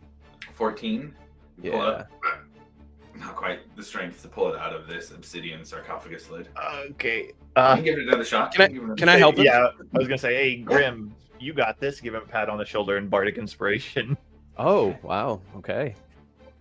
I might. Let me try. Open sesame. That's a D10 to your roll. So. Oh wow. Okay. Here we go. Oh, that is not good. That is not good. That is not good. It's a 14. A 14 with the. You pull. Wait. I'll use luck. I'll re-roll it. Okay, I'll, sure. I'll re-roll it. Hold on, I gotta use the luck thing. Here it is.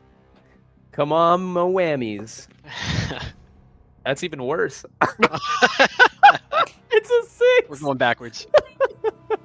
Hey guys, he doesn't look like he's doing very well over there. Even Angus didn't really.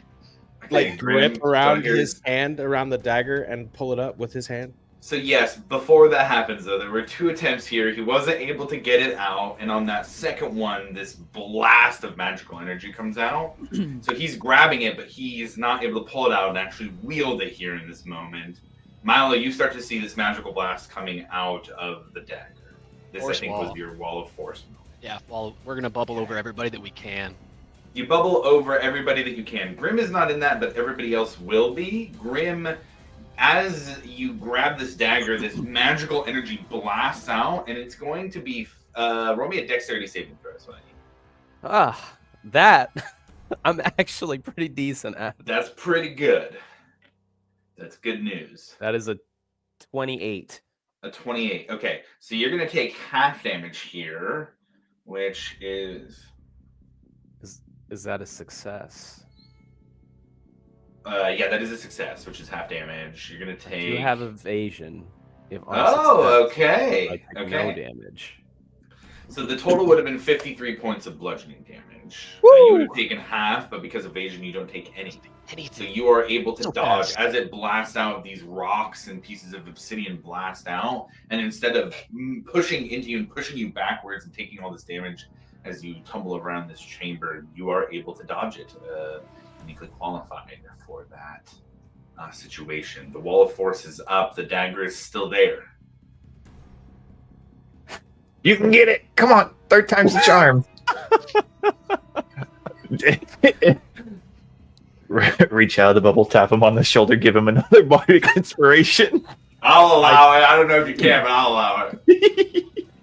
Okay, here we go. Don't let me down. That's 2 charges. I know. Here we go. Okay.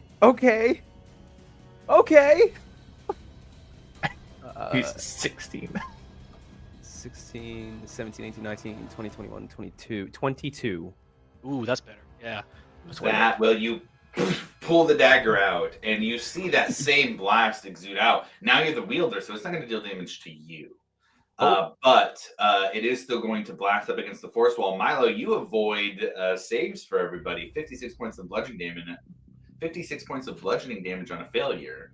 Half on a success. That wall of force is blocking. So God, magic makes life so much easier, doesn't it, Mm. guys? That is a Feel that. good use of wall of force right there. You saved a lot of damage being soaked up for the team right 56. there. A lot. If I'd have taken And- both full hits, I'd have been down to 1 HP. Oh yeah, this was Why'd not you bad dead? business. Yeah, there was some grave things here. So Grim, you pull the dagger out. Go ahead and add the awakened version of Whisper to your inventory. Whoa. Okay. And the lid of the This sarcophagus. is the punchline. Here's the punchline. What do we do? What do we Uh, do? Tell me yes or guys? no. Stay inside the bubble for now. Yeah, back Nothing the can bubble. come through this. Can I cast spells outside of the bubble? Nothing can pass through the bubble. Oh fuck! All right. Nothing Stay in the can pass bubble. through. Stay in the Yeah. bubble then. All right. Let's slowly all start moving the bubble up the stairs. I don't think I can move the bubble. Oh fuck! Okay, well, stay in the bubble. Nothing can physically. Grim, Should we you stay- hold the dagger in your hand, tense while Should the we rest run? of the party's in the wall of force. Should I we just run? Yep. No, Run, Grim, run. Yep. I'm going. If I see Grim break, I'm gonna drop the bubble and run with him. Do I see the sarcophagus starting to open? Roll a perception check. Okay. Ash, you start to see the energy of the time loop that you guys just created in the past with Vesh start to form again. 22 perception. The lid isn't moving.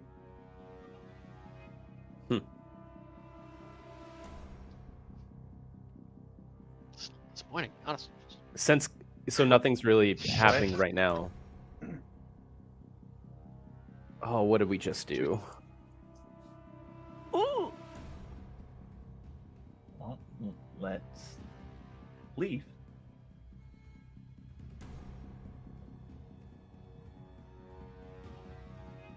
Okay.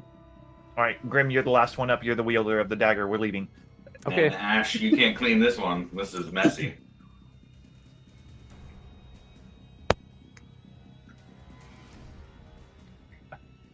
Ash, help. How big is the sarcophagus?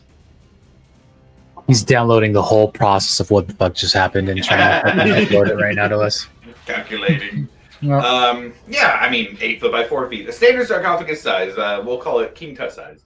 Okay, you guys think whatever it's like an actual thing in the sarcophagus, and the sarcophagus goes into the deep darkness, will be okay? I wish it was that easy, but I'm assuming that what we just did is a lot more complicated. I'm sure. So if I push the sarcophagus over, it won't fix anything? I don't think so. I think we should just leave it. Okay. Okay, let's leave. Bye, everybody. Let's go. Ash, Upstairs. you coming, buddy? I can't clean this. You just hear I the know. dial-up sound. I know. Just It's okay. disappointed. I know. We'll figure something out. But we gotta go. We're making messes. I promise we'll try not to make any more messes. Emphasis on the word try. Yeah, now let's go grab that other item out of that person's hands. He's just gonna put his head down and follow you guys. Don't worry, nothing possibly wrong can happen. That music. It's already happened. He just like stares at Ekamos. Okay. You guys head back up the stairs. Yep. Yeah. Drop the ball of force. Quickly running, nervous about whatever is in the sarcophagus. And as you're at the top of the stairs, you hear nothing. Ah. You exit out into the hallway. Milo, you spot the murals that Grim saw as well. They speak to you. Can I investigate those? Yeah. You saw the same things. On one side, the humanoids weren't able to fight back the forces. On the other side, the dragons were. With your research that you've done, with your knowledge, with your lineage, you think that, in particular, the flavor of dragons that are doing the defending on the one side of the wall are gem dragons. very unique. It was hard for you to find any mention of them at all. It was books that were on loan from Vasselheim libraries to the Solstice Academy. Is there anything definitive about like the creatures they're up against? Mm-hmm. Mostly abominations, demonic forces. Abominations. Mm-hmm. Sometimes there's devils. They're fighting the demonic forces as well. Sometimes the dragons as well. But it is mostly abominations. Any key figures or reliefs, inscription, like names? Roll that investigation check. I get advantage now. Yeah. Good. First one's a 28. The second one's a 35. Damn! 35? Yeah. That's halfway. I mean, that's halfway past impossible. Good combination of words right there. Halfway past That's impossible. halfway past the 30 is impossible. Based on 5e standards, 35 is halfway past impossible. There were 3 demon lords that the purple gem dragons fought against.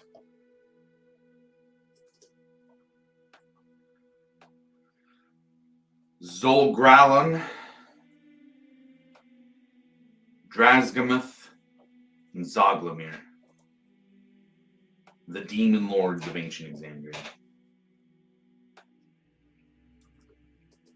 Each of their names down at the bottom of one of the murals listed as the fight against their armies. There's a equivalent side with the humanoids. And anytime those 3 are written as the forces that were being gone up against, the humanoids lost, where the dragons endured.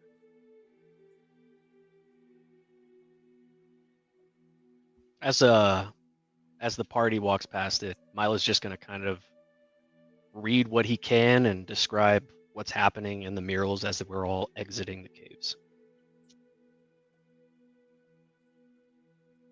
You recognize the gems of their eyes. You've seen one of those gems before. Just one. Can I take it out and compare them? It's the same. The same? It's the same.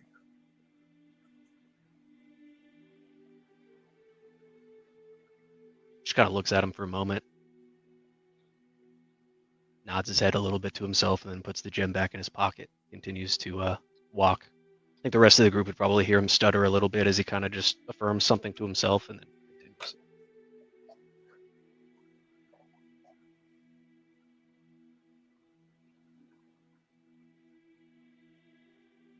Do we want to take all these gems? I would prefer that we left him alone. Oh, Please stop taking things.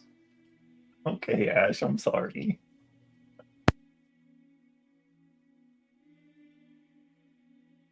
Does anything stand? Is anything happening with the gems? Do they react in any way?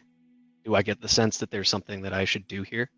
Oh, when you pull yours out, it almost seems like there's a fire flickering inside of them and yours. Oh, I'm gonna put the gem as close as possible and try to sort of ride those vibes a little bit. In the past, there's been different forms of dragonfire that you've come into contact with. I've asked you if you wanted to connect with. And this is close to those moments, but is different because it feels like it's home. Your home fire. Your fire. To connect with it isn't to make a choice, it's to accept who you are. And it feels like the easiest thing in the world to do if you'd like to do it.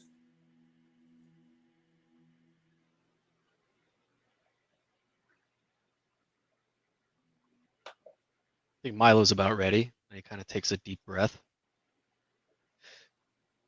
Closes his eyes and exhales and just tries to pump as much magic into the crystal as possible to just let all that go. And accept what he's supposed to do. There's always been unstable magic around Milo. Music that he has sought to I said music again. God damn it. Magic that he's always sought to control. Like music to his ears. There we go. There was the description I was looking for. Like music to Milo, but to everybody else, cacophony. And bringing that magic into balance has been the way that Milo has mastered all of these different schools of magic that it takes most decades to learn, that he has managed as a teenager. Ancient forms of magic that nobody practices anymore, Milo has taken over. And in most cases, in the present world, that is how Milo has interacted with magic. But now, in this moment, connecting with this fire, connecting with this magic here in these purple gems, there is no need for control. The magic is now Milo. Milo is the magic around him. Can you give me some description of what the rest of the party sees as he connects to that? I think at first you guys would see him just try to channeling his own music. So you would see like the geometry of magic and all the blue lines and stuff like that, neon blue laser lines and stuff.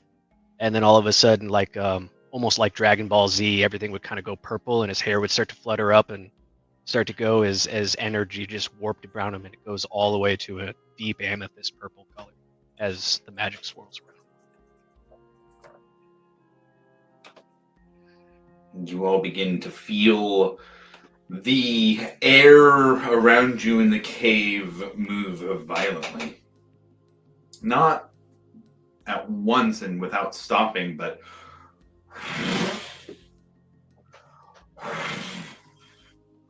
as if giant wing beats are pushing air through the tunnel that you are in. You feel a presence at the end of the tunnel, back the way you came. The same way that the wind is now, the violent wind is now coming through this tunnel.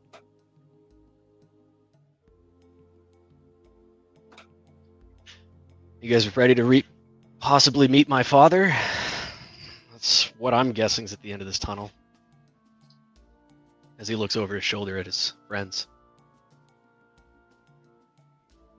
Sorry, you said your father? I never knew my father. I might get the opportunity for a little bit. Sick. Let's do it. You think he's going to be upset that we have the dagger, or you think we'll be okay? I gotta be honest, I have no idea. Well, one way to find Never out. knew my father.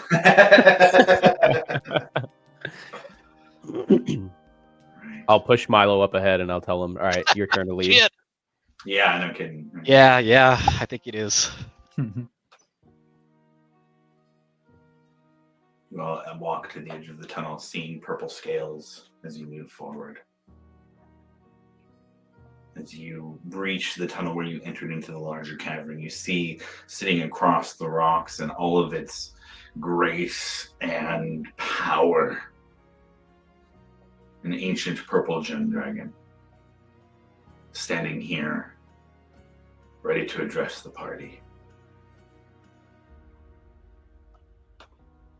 My name is Aiden,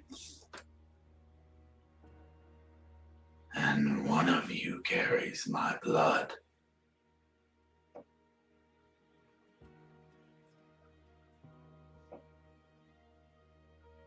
Milo just walks out a little bit further than the rest. Show me.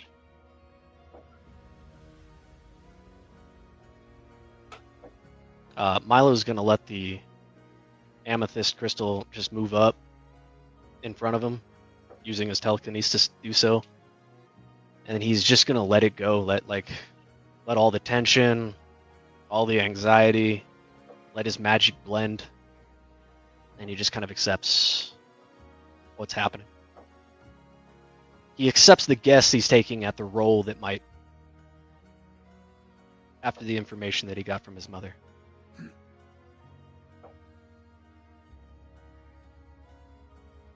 You have not accepted your title, granted by your father. My progeny. The fire burns within you. Yet I sense a void. Why have you not taken it up?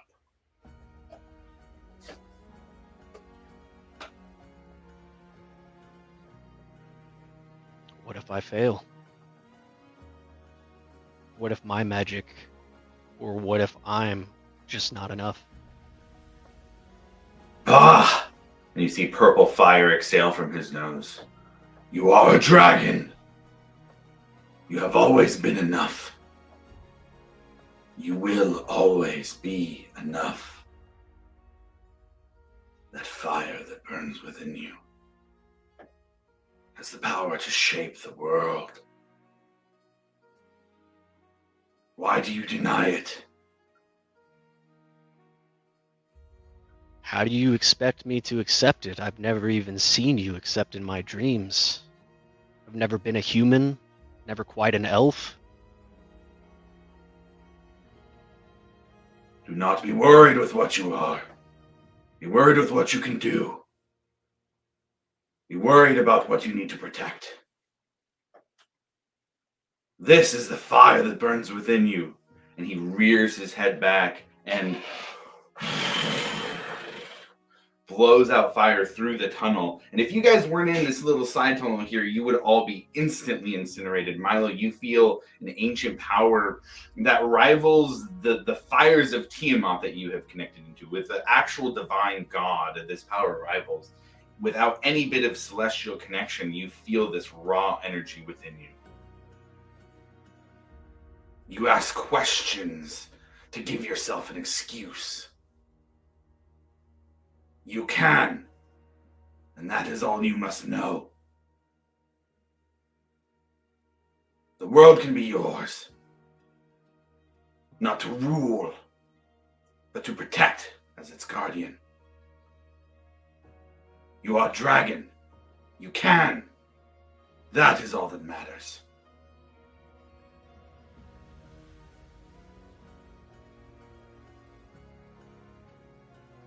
Milo's going to reach out to the power that's being generated either in him or through, did you say Adis? What's his name? Aidinth. Aidinth. Aidinth.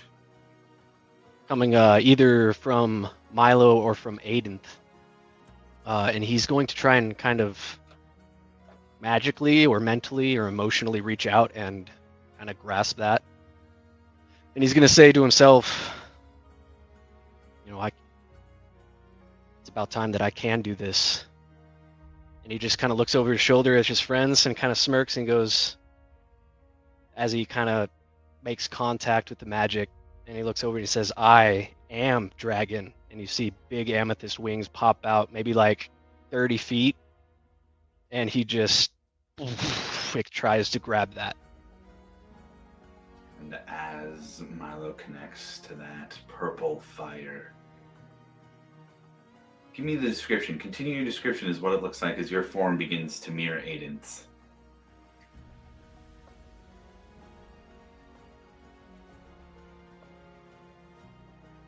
Sorry, I didn't hear that last word. Aiden, as you begin to mirror Aiden, this dragon in front of you, give me a description of what Milo feels, the look in his face as he becomes what Aiden is as well. As he's looking over his shoulder and he says, I am dragon, his smirk starts to fade and he looks back over at pretty much his future and everything that he's supposed to be. And he kind of just focuses on it. Kind of like it's time to get serious, it's time to get down to work. And as that transformation happens, Milo's form moves out of the side tunnel that you all are in and into the main chamber with Aidenth. And Aidenth once again rears his head back and blows this purple fire over Milo. And where you see this fire burn away at his clothes, at his skin, and everything that he is, a new form emerges. Aidenth is a large, ancient, purple dragon, and Milo matches his form as he turns into one as well.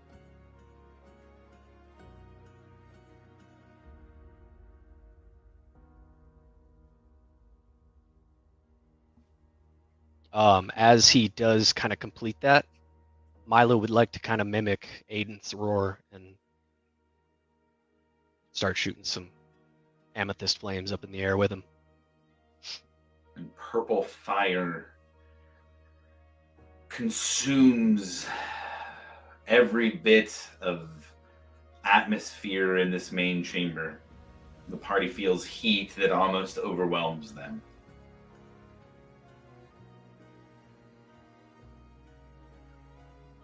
And as Milo changes into this form, Aiden speaks again. Do you accept your position as the Guardian of Exandria?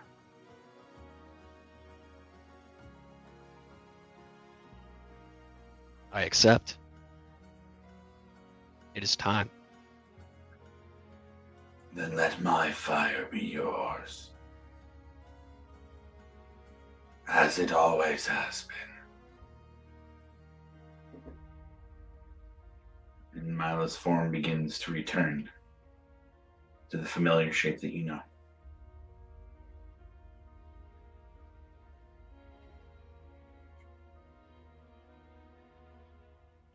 I think Milo would probably drop to one knee out of exhaustion.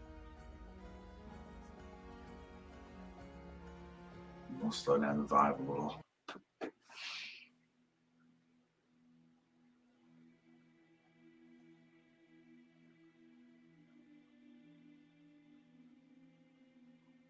As Aiden looks to the party and says,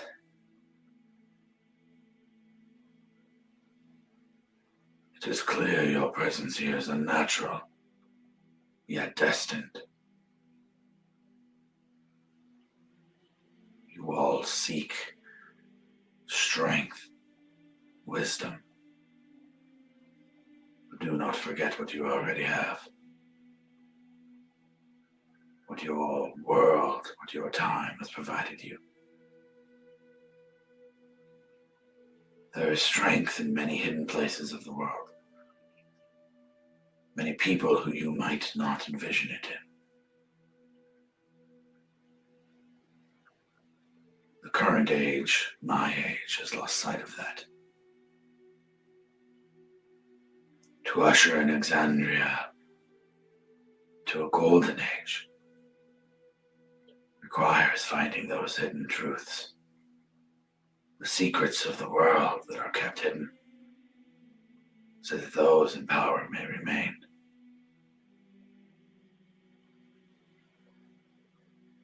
Do not trust lightly, even the divine.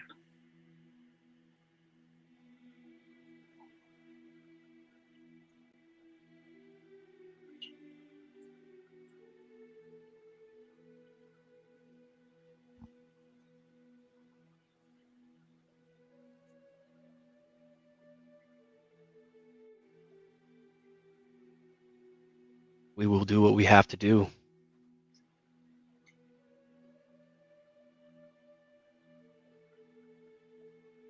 To protect Exandria.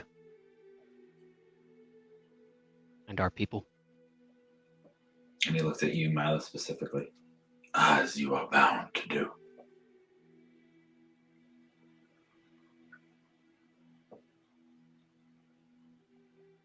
And he begins to turn away, stretches out his wings, unless anybody else has anything to say to him.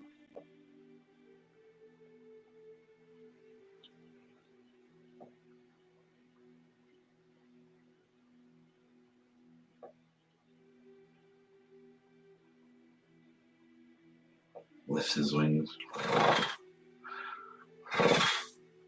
His giant form flying gracefully through this large tunnel that he seems to barely fit in, but moves through very gracefully in flight.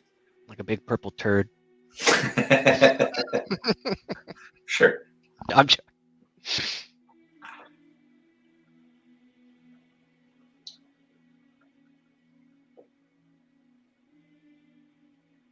Leaves the party here quietly in Crystalfen.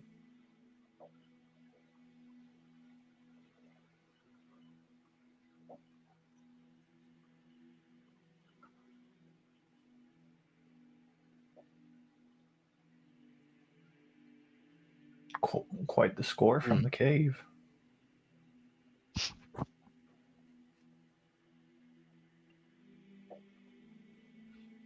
Is that how you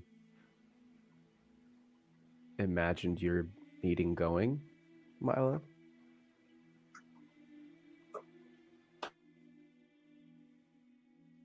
I don't even know if I've ever actually imagined it. It's always just been more of a feeling.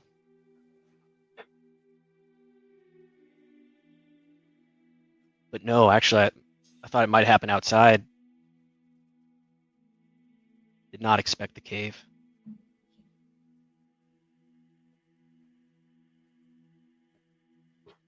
Ooh, that's a lot of responsibility, gentlemen. You can do it. I believe in you. Thanks, Angus. Maybe You wouldn't, there are times when I can call upon you for your assistance in the future. Oh, by all means, you wouldn't know, with all your brand new amazing power, be able to turn me back to an elf, right? I don't think that's something that I can do. God damn it. I'm going to try, find though. anyone to do it. No, don't touch me. I just saw that Just purple like flame. Don't touch me. So Like it hurts. this dude's a fucking dragon, all right? So you're not really fucking 18 or whatever, there, kid. I am 18. Yeah, 18,000. Yeah, 18,000 years old. Come on. It's Dad. Dad would have been 18,000. Mm. I'm a recent addition, I think. Mm. I don't even So know can you just anymore. like go in and out of your like go dragon like anytime? You can do that the Huh. whole time.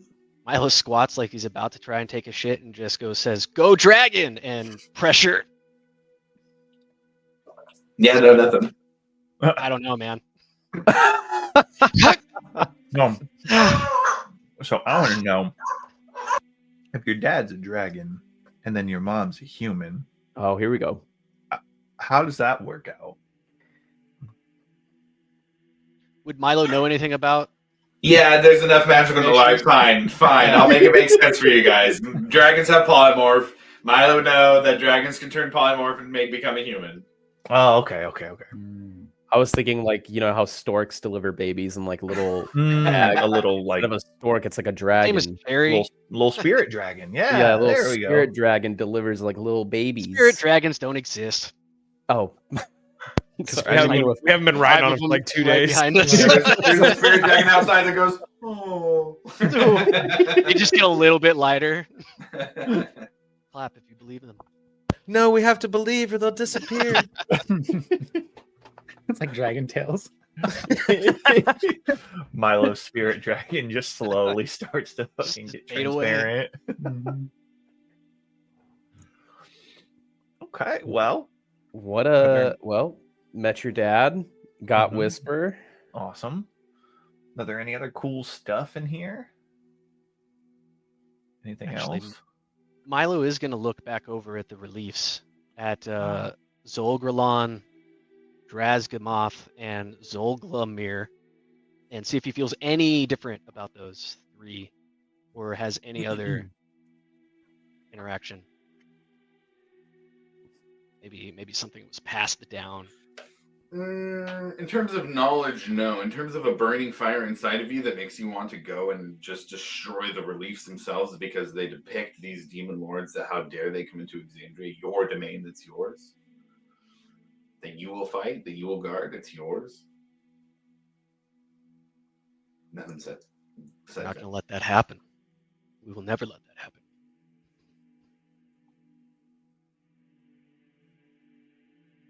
Condemner? Yeah, I think so. I definitely have to reorganize my stuff here because, as we all know, Whisper requires attunement, and I need to make some shuffles. Hard choices. Hard choices. Dude, did you notice that I gave up my boots? Look, the feathers don't even flap anymore. Oh no. Yeah, but they're clean now, though. I cleaned them. He did clean them. They're fantastic. Look at that, dude. Look at the job he did. They looked rough. There was a hole on that side over there. It's not there anymore. It was like the caster's toe, when it slides across the ground. Well, You're anything tripping that you those guys fast, don't want, I'll take it because you guys have all this cool stuff and I just have normal stuff. So I mean, if you don't want that you dagger, Grim, I'll take that dagger. why'd you get all low, dude? That was I creepy. didn't say The anything. way I he just said heard that that. made me yeah. uncomfortable. Did Why everybody are you else hear inching what I towards heard? Grim? Yeah. My hand slowly levitates towards the dagger. Get away from No. I don't know. It's time Remember how he was with that spider silken thing? He's acting the same way, I think. It gets creepy about, Yeah, yeah. very He used his No, I don't Batman know what voice you're when he talking about. asked for it. It was weird. Mm-mm. I threw that thing overboard. He's like, "Give It's me in the ocean. dagger. Yeah, he's like, if you don't want the dagger, I'll take the dagger. Send that dagger my way." Your dwarf is coming out bad, dude. I know. That's why I got to get this changed. I can't take this anymore. Or I'm going to try and change you back. Don't touch me. I You forgot kinda to say wanna- "Go Dragon." Go Oh. Dragon!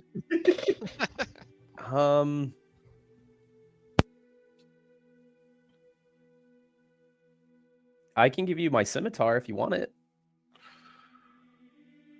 Is that just like a plain scimitar?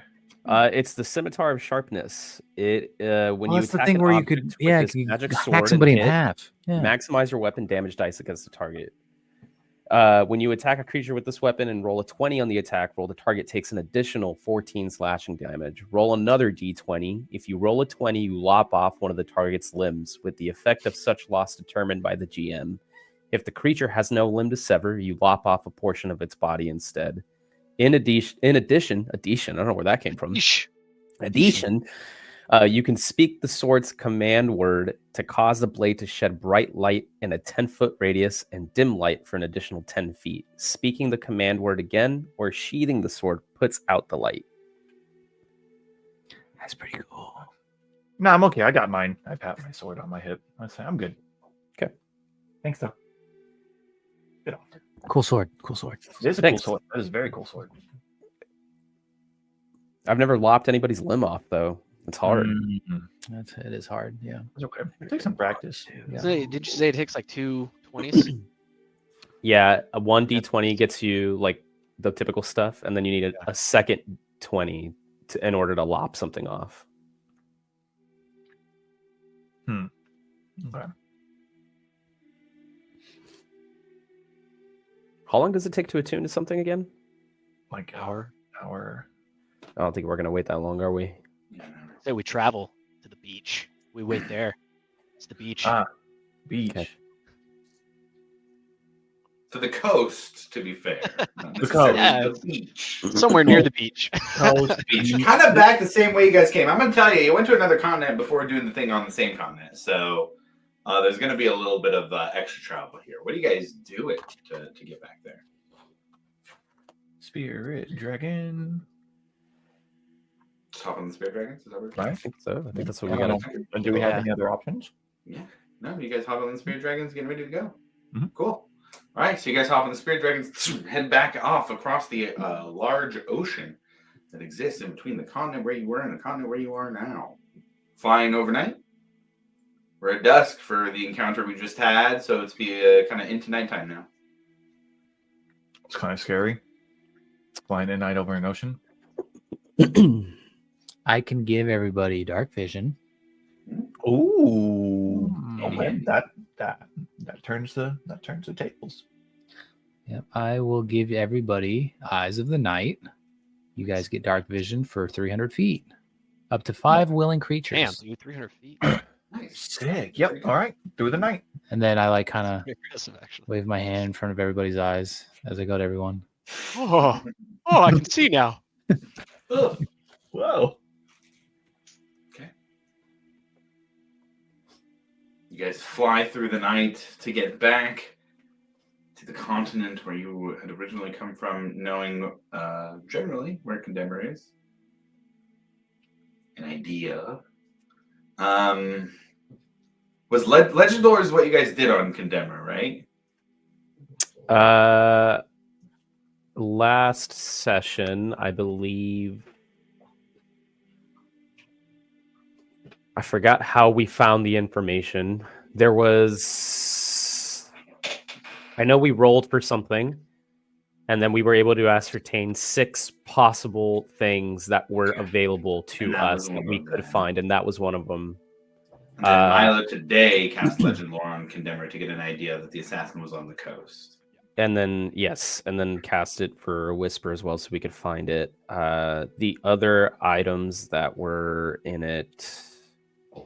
So the 6 were Denoth's Visor, Vermin Shroud, Wreath of the Prism, Agony, Armor of the Valiant Soul. I guess these are all the ones we know of. Yeah. Okay. Circlet of Barbed Vision, Condemner, and Whisper. And then the Raps of Tiamat. Yeah. Okay, so I guess just generally, how are you guys attacking finding Condemner directly? Are we using magic? Are we talking to the gods? Are we just winging it? What are we doing? We've spoken to the Moonweaver, Pelor. Who else did we speak to? Ioun, Bahamut. Bahamut, Pelor, Vesh. She's a little occupied now, though.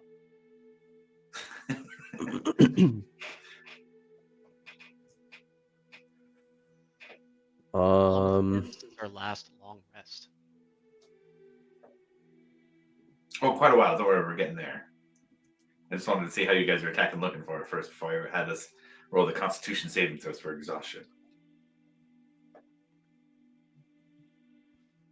Well, gentlemen, once day breaks, I can always cast Legend Lore once again.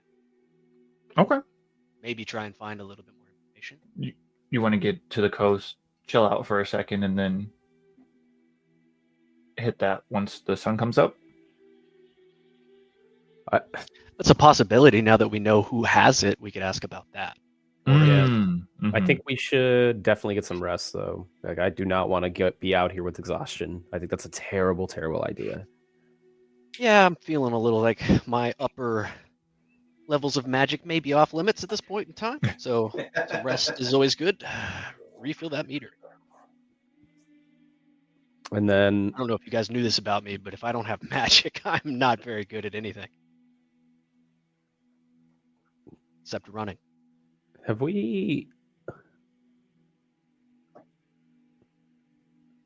Does anybody in our party have any like direct links with Ioun? Ioun? Is that her name? Mm-hmm. Yeah, Ioun. It's a weird pronunciation, but yeah, Ioun. That's not one we've spoken to at all, right? No, we did. She gave me my circlet. Oh, yeah, very, that's right. very directly, like the first one you guys did.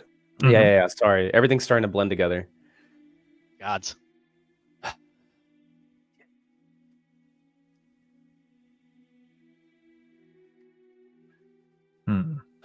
Okay, so what I hear is we're taking some time to rest, and then we're going to cast the Legend Lore to go for Condemner. Okay. Yes, but I'm going to ask it about Tal, the person holding it. Perfect. That I wasn't going to directly suggest it, but if you were to do it on the assassin as opposed to the weapon, you might get something like location. So that's absolutely a way to go. So given where we're at in the session and what the next encounter looks like, I think is there any conversations anybody wants to have while you guys rest? Anything you guys want to do intentionally? Want to do a little scene setting for you guys. We're at the end of the campaign here, so if there's any heart to hearts with other characters or anything to have, now would be a good time for it. Otherwise, we can consider you guys resting, and then we'll do the Legend Lore from there. Milo, probably before setting up a tiny hut or anything like that, would take the not Ioun, but the Stone of Ioun and Silsine kind of over and kind of meditate with both of them and just kind of asking questions out loud, both to himself and any presence that's listening, just to try and to explore what just fucking happened to him. Okay. What do you ask out loud? How am I supposed to protect anything if I can't understand how to do that. Roll me I a still feel like Milo. yeah. Roll me a religion check, and then also a D10. A little bit of a wild thing here with that. It's an 8 on that religion check. Okay, You said a D10, right? D10. 6. You get this sense of booming thunder and lightning off the distance as you hear a voice in your head. Have you not protected yourself and those around you with what Milo can do?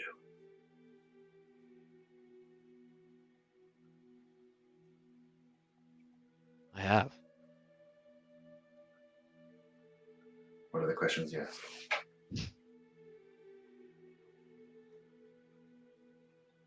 I think that's about it. Then you get Milo that kind of answer. understands what he knows what he needs to do. Connected with Cord the Stormlord there, just for reference.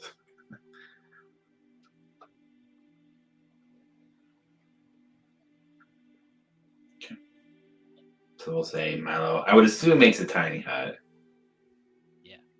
Okay. Party rests for the night.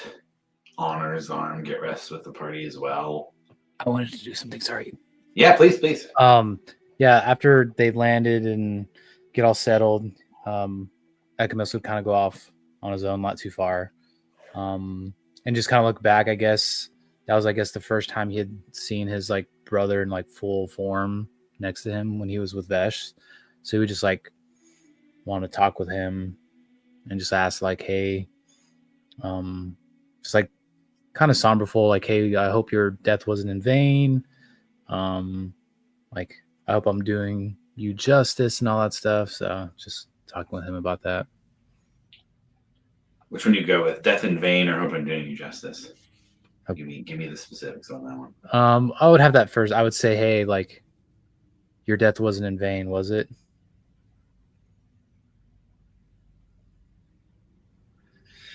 I think the way he would answer would be, I can't speak to whether or not my death was in vain, but I was happy before I died. I had family. I got to know that I was a part of something bigger than myself, the downfall of something that threatened the world. I don't think it's my place to judge whether my death was worth it, but I'm glad for what I was a part of. Yeah, but after you passing, I couldn't just let you go that fast. I had to hold on. So I hope you were okay with that. If you wanted to rest, I understand, but I definitely wanted to keep you around just because I hadn't known you for however long, and we had that short interaction with each other. I am still here for you, just as it feels like you have kept a piece of me. This is not all that I am, just a piece. You keep a piece of me.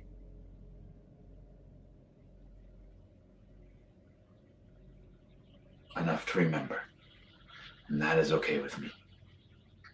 I couldn't agree more. I just felt like I needed to have a moment with you and talk just about all what has happened and whatnot. So thanks for that. Thank you for everything you gave me before I did die. I wouldn't trade it for anything. Same.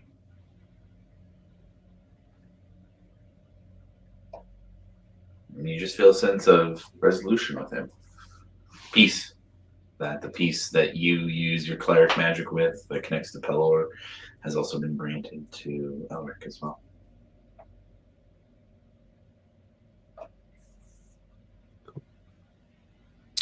Yeah, then I would return back and catch some Z's.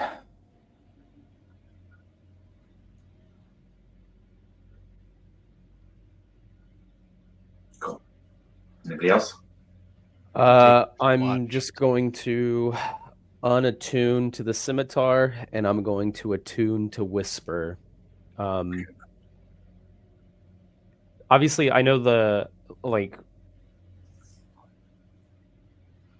as I'm attuning to it and whatnot, like I'll just like kind of look at the weapon and whatnot, kind of see it.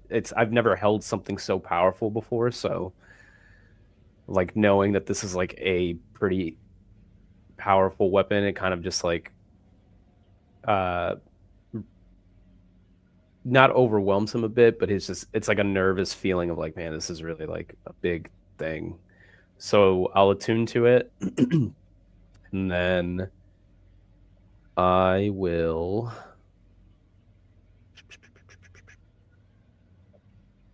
Honestly, yeah, I think that's it. I'm just gonna unattune to the scimitar, attune to whisper, and then go to bed. That's it. Okay. Yeah.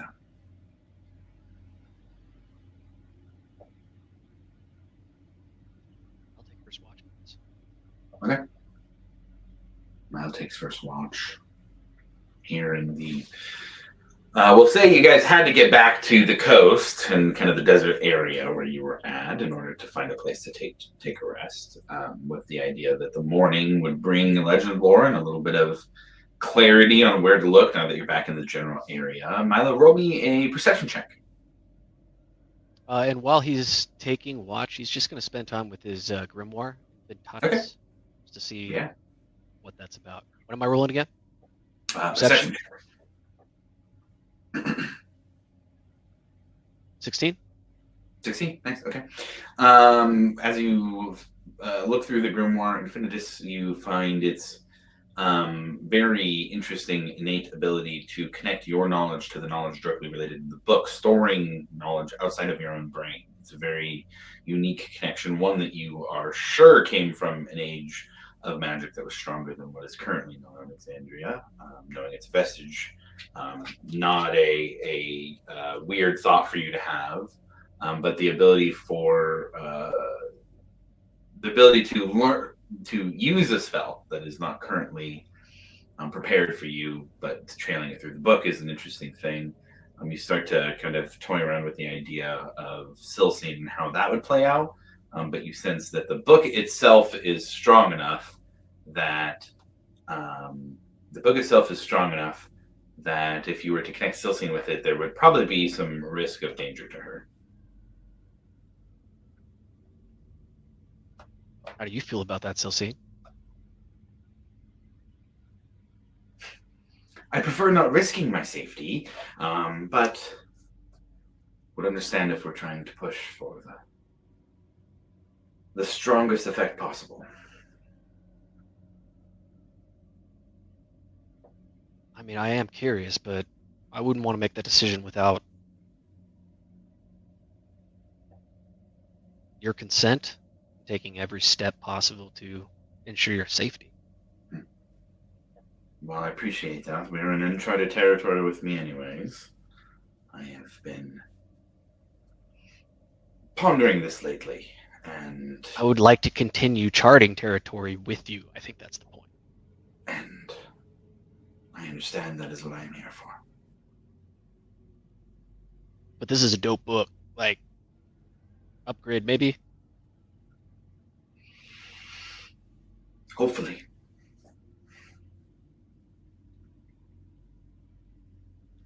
How do you think we would even continue with that? Done it before, but this is a little bit different. Well, if there's the ability to connect your knowledge with the magic of the book, indirectly, I feel like that might extend out to me as well, if I were able to connect. Interesting. I'm not going to do it tonight. Maybe in the morning or something like that when... Perhaps before we return to the present. Yeah, that's a good idea.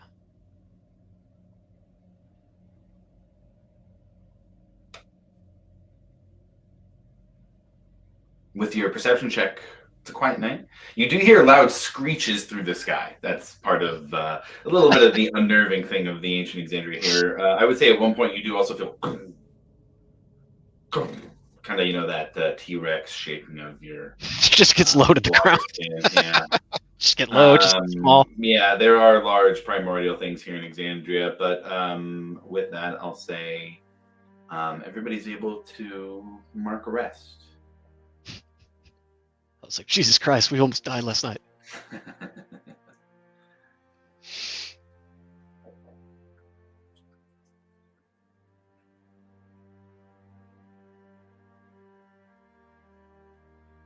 I would assume a legend lore is going to be cast At breakfast. at breakfast. You do find a bit more information about the assassin Tadora. For the relevant information, since you're betraying a legend lore, and I already went over some of the stuff here, you would know now that Tadora is under the employ of a sphinx. That a sphinx who is set to guard a very particular place in the desert has hired her in that capacity to guard against anybody who might try and break in.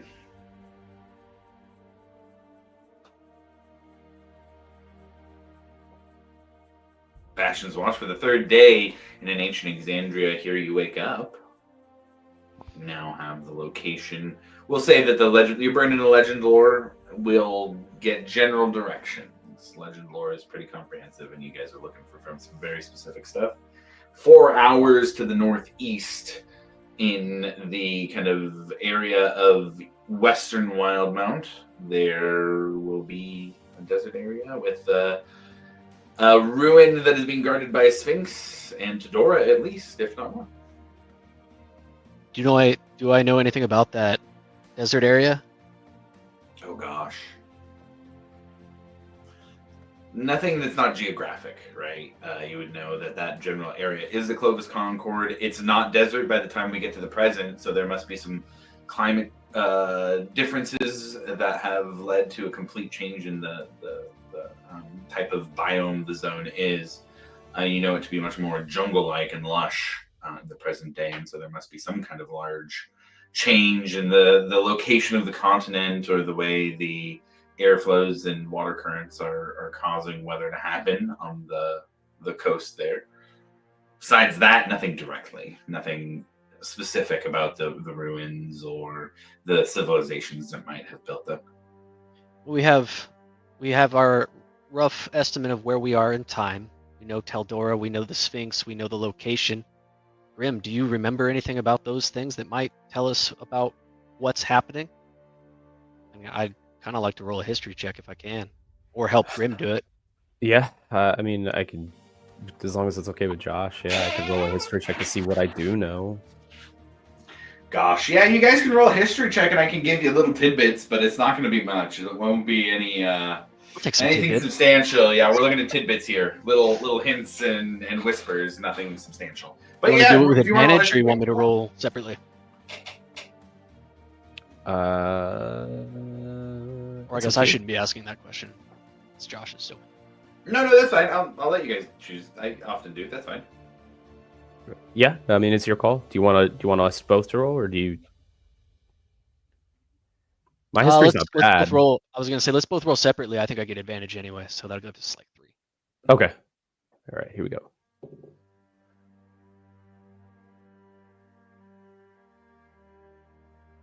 Got a 30. Near impossible. Okay. Tidbits. 22. Near 22. impossible.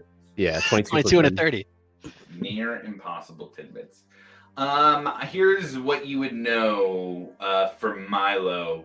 Having done, at the end of the campaign here, having done a lot of research on the ancient history of Exandria and different areas that have changed throughout the world, that much of what was known now as Xhorhas extended out as a wasteland beyond where it was currently. And so that would probably be why there's desert extended out so far. There's probably a lot of mountain ranges and geographical features that need to be added by the gods that haven't been added here yet.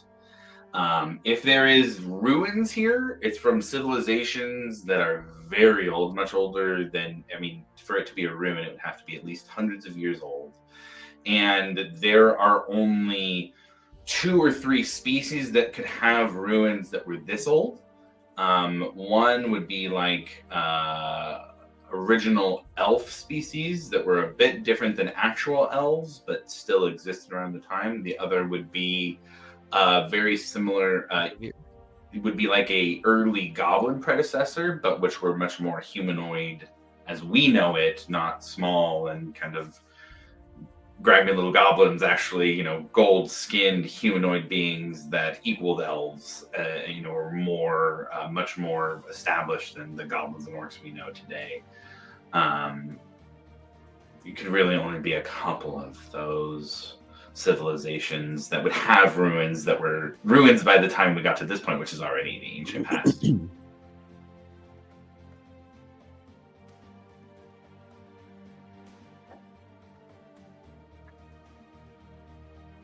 Tidbits is what you get for 30 on tidbits. You guys hear that conversation? Grim, you are so smart. I would have never thought. I wouldn't even approach those concepts that you had just laid out for us.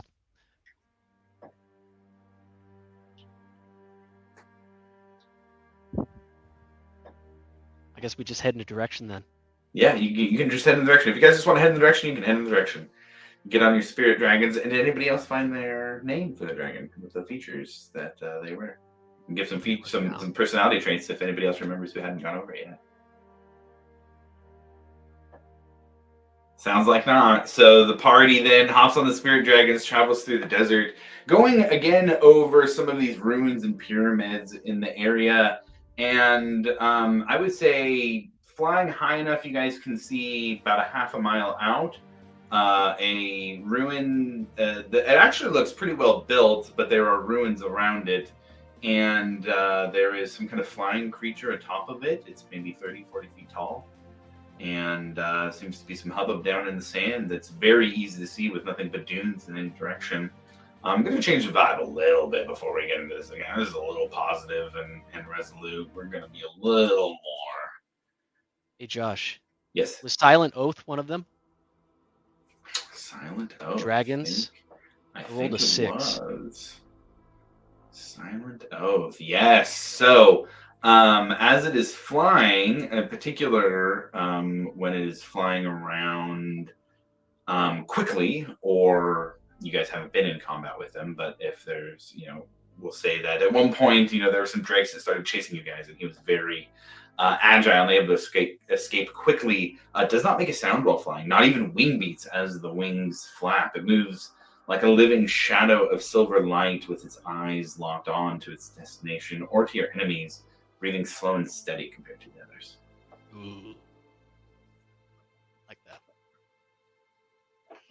Flying on your guys' spirit dragons above the sands of the desert above you. You see off in the distance what you're looking for. A large sphinx-like creature standing atop. Milo's gonna fly, get everybody kind of close together, and cast the telepathic bond. Cool. Good assumption. While you guys are doing some quick planning, I'm going to take a quick 30-second break, and I'll be right back. How would you So we guys like to know- approach this? So somebody has it, right? Like it's like a Yeah, Taldora. they're just like Right. a bounty hunter or something, or what are they? Yeah, gun for hire, bounty hunter, assassin. Doesn't seem like they have Um, many morals or ethics. Yeah, I guess like what's the plan? Are we just gonna show up and be like, "Hey, we want your thing," and then like kill this person? Like, That's do what not I was know. expecting. Do That's not know. honestly what I was expecting. we could try and just steal it. Ooh. Guys, I mean, you're stealthy, dude. And Do a little pickpocket action, quick sleight of Ooh, hand. There you go. There you go. You say yoink real quick. I'll be taking that. The problem is, I don't know oh shit, how this person's gonna be in they're this. probably pretty skilled. Well, that, but like, I feel it's not we're gonna like get cheeks I clapped. feel like the things we do for leisure are not the things like they're doing. You know what I'm saying? Like, it's not like there's like a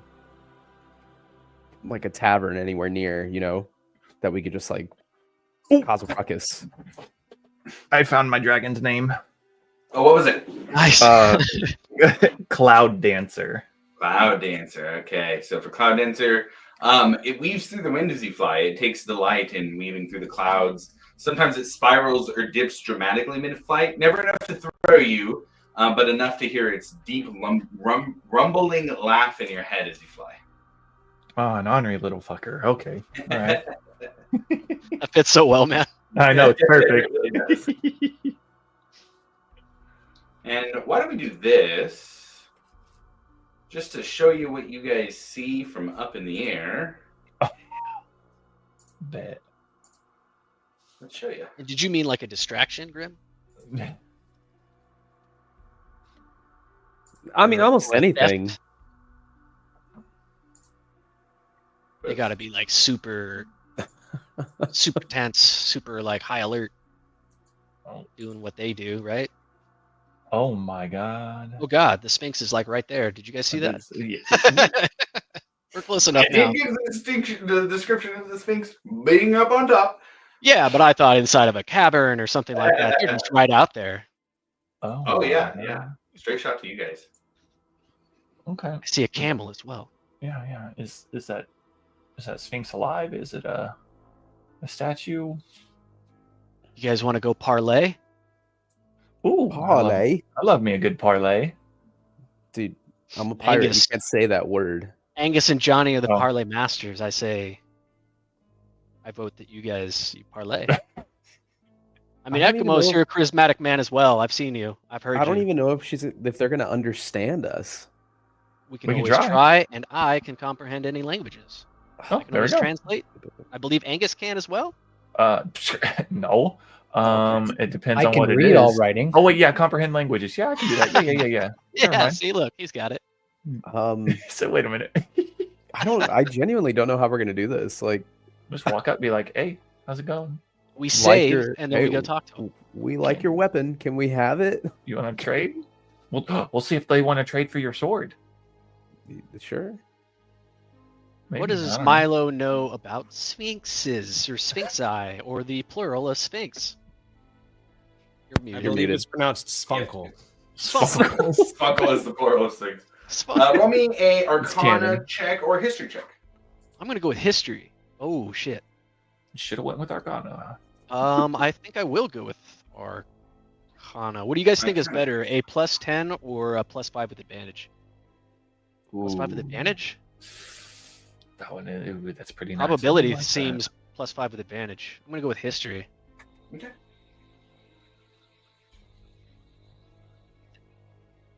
18. 18's pretty good, not impossible though. What you would know about sphinxes from the modern era where you came from is that they're immortal, immortal, intelligent, magical creatures. They guard often sacred areas in isolation. They guard the secrets and treasures of the gods. Obviously, they have the descriptions of Sphinx, right? They have a lion body, eagle's wings, and some sort of human-esque head. And with an 18, you would know there's a couple different types of Sphinxes. Maybe even a name of a Sphinx. You would know from the time of the calamity, you know the name Yondis, the winter star. But with 18, I think that's about it.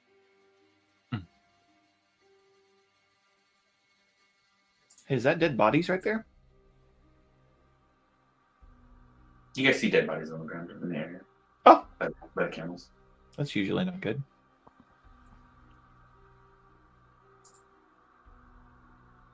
Well, Sphinx seem pragmatic at least. We at least Maybe we talk could just go to it. explain the situation. Yeah. Yeah, you know. I definitely heard the word immortal. Yeah, I heard that one as well. So it's not tussle with that thing. So we can always give it back. I know Yeah, we're not taking it from them, but yeah. maybe they'll be around. So we've got a sphinx, we've got a big dude with the staff there, and then we got a little dude on the rock. Then we got dead bodies, and a wagon and a camel. I'm gonna name the camel Steve. Man, Steve.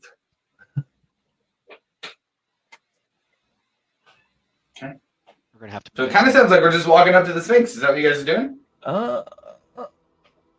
I'm scared. I kind of want to be sneaky. You guys want to sneak in? Sure. Yeah, here, let me. I really don't think sneaking in is the best idea. It's an immortal sphinx named Yondu, dude. I do not want to mess with it.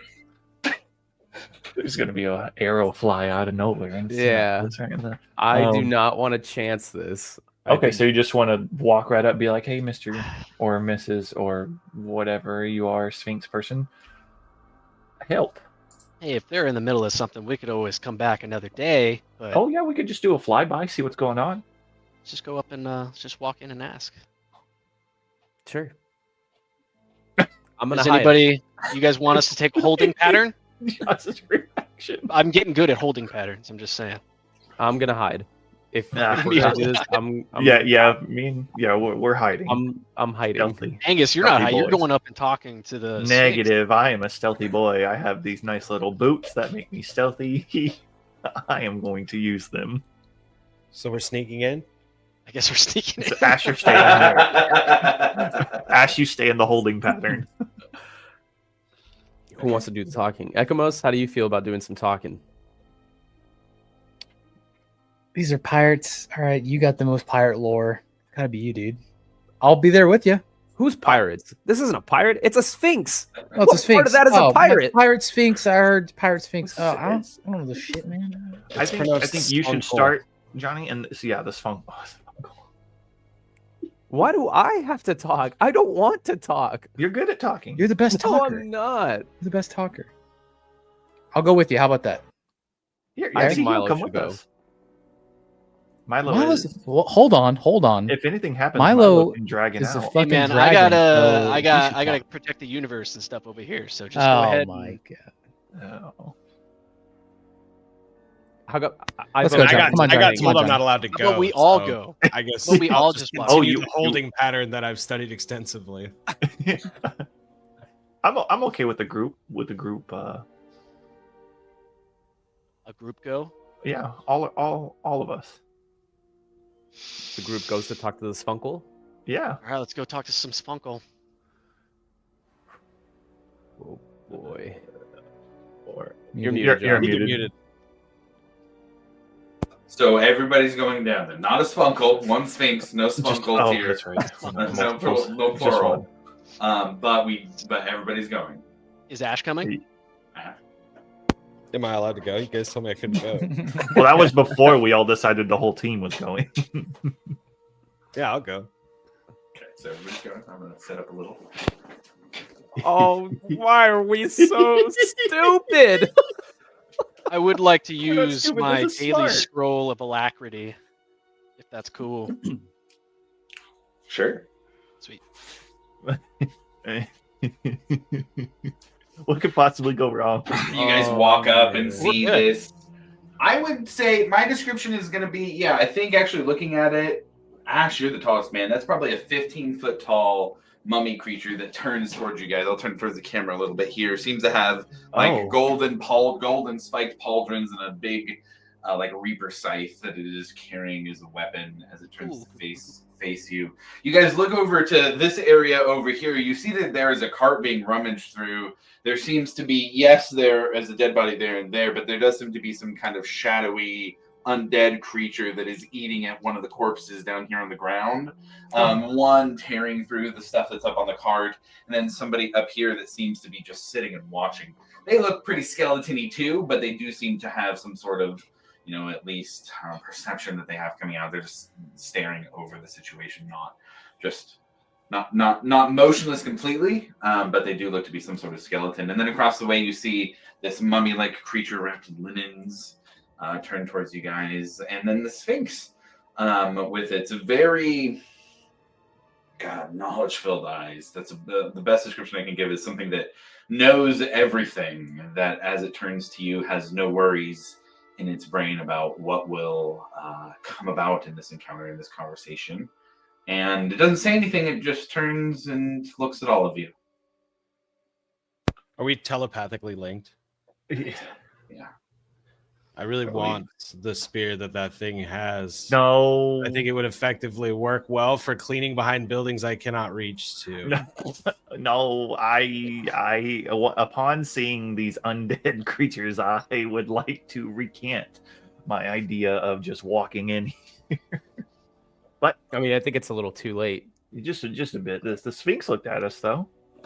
You Uh, think I'm gonna we'll go talk? full Harry Potter with the Buckbeak, plan. I'm just gonna bow. Ooh, Sphinx, just because I don't know what else to do. I'm a follow. That's a good idea. Following. Everybody bowing then? Yeah. Okay. Do it.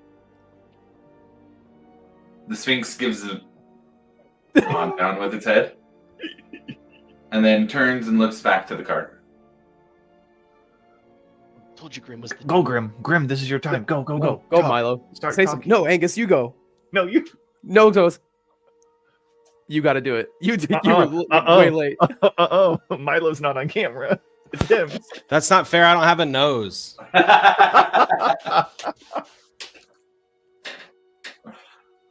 Go ahead, Milo. He just aggressively touches Angus's nose. There you go.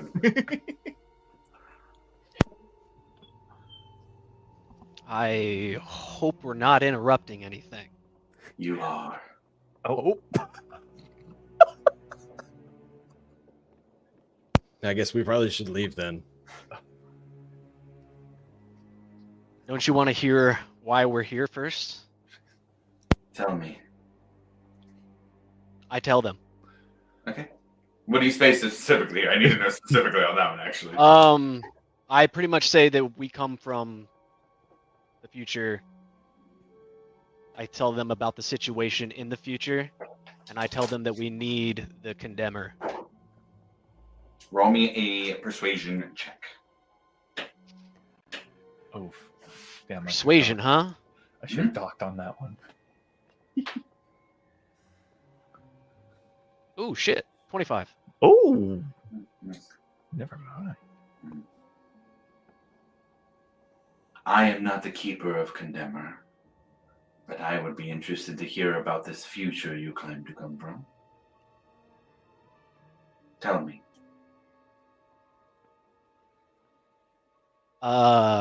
Milo's going to look back at Johnny Grimm and Angus and the rest of the crew and say, would you like to talk to the other guest while I entertain... I'm sorry, I didn't catch your name. No, Sphinx. you didn't. I've only heard of one of your kind, and their name was Yondis. Roll a Never had the D100 pleasure of meeting them. D100 on that one. D100. D100 for a name. 88. Crazy. What was it? 88. 88, okay. Let's see which is Funkle.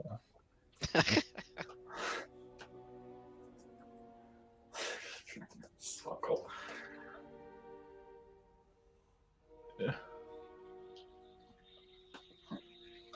Milo, after that, ask them if they know where Condemner is. They'll say, as you say, the name of Yondis. Then you keep the company of fools. Dude, Spunkle beef? That's crazy. This must be one of those upper class Spunkles.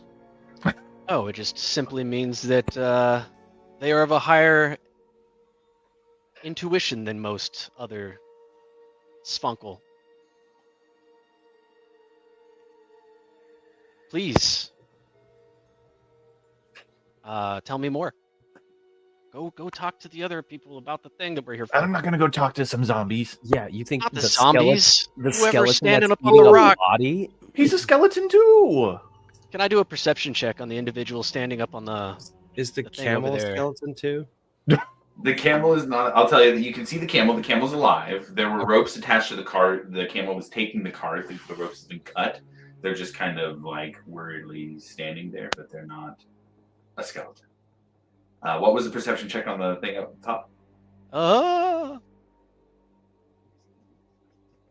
21. 21. You got above 20. I'll tell you, it's an undead caster of some sort. Does it look like anybody that might be called Taldora? No. No. Yeah. Tadora was a legendary assassin. This is a skeleton spellcaster. Bummer. Is it even looking at us? Like, do they even care? Doesn't seem to be. Cool. Okay, that's fine. I- No beef. Milo, I don't think there's a reason for us to have a conversation with a spellcasting skeleton and That's a true. zombie eating a body. Let's just talk to the Sphinx Absolutely. and then be about our way. You're absolutely correct about that. Tell the Sphinx I want the big one spear. I can trade my spear for it. Grim, get your boy in line. He's gonna start something. He can want it. It doesn't mean he's gonna have it. We'll see what knowing we him, can he's do. just gonna walk up there and try and take it. No, Ash. He's we'll- gonna do that. Somebody should a leash, Ash- maybe. I don't know. We will do our very best to try and get you something like that in the future, but we need to get the condemner first. My name is Milo. They don't have Condemner. Would you please share where the condemner might be in No. this time? Is there anything that we can do to sway you? What is your offer?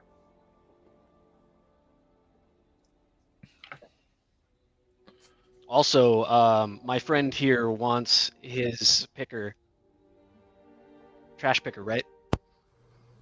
Yeah, Yeah, the hooked trash one. picker, I'll the trade hooked my one. 3-pronged one for it. On the table too. But hey, guys, he wants something in return. Oh my god. What type of thing He's a Sphinx. He wants do knowledge. we?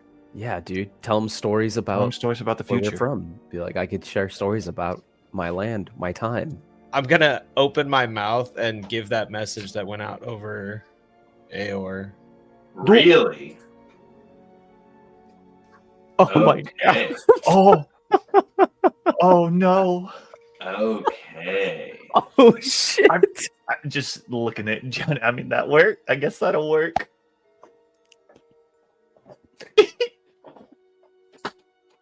Do you want me to read it? No. I remember the message well. I will say the Sphinx looks down to the mummy, and you see this kind of, oh god, it would be a Nyx-like sheen in a different campaign, but this like look of stars and galaxies over its eyes as it goes over this cosmic sheen, and the large mummy creature walks over. Tosses down the large scythe in front of Ash. my god! Slides on the ground. I mean, Ash, this is twice as tall as you are in its current form. I will rage and go big, Hell yeah. and then grab it. Okay. And then when my rage runs out, hopefully it shrinks with me. I think that happened with the dragon skull, if I remember. Or the dragon skull that the giant had. Is that Mhm. correct? Yeah. Yeah. Yeah. Okay. And while I'm big, I'm gonna give him my trident. Oh, you're gonna trade? Oh, you are gonna trade. Okay. So, yeah, you pick it up. I'll say, for the sake of flavor here, that absolutely does happen. Is your trident magical at all? No. Okay, so we're gonna change this to a +1 scythe that you pick up from this mummy creature, and take the trident out of your inventory. If you want to leave it in there for now, just mechanically it'll be the same for the sake of any combat that might happen today. But yeah, you trade weapons with the giant mummy that's standing in front of you guys for the exchange of information about the future. Well, I am less upset about changing the past now, gentlemen. Ash, you start to see that time loop energy start to crackle. On my new stick. No, around the Sphinx. Around the Sphinx. Oh.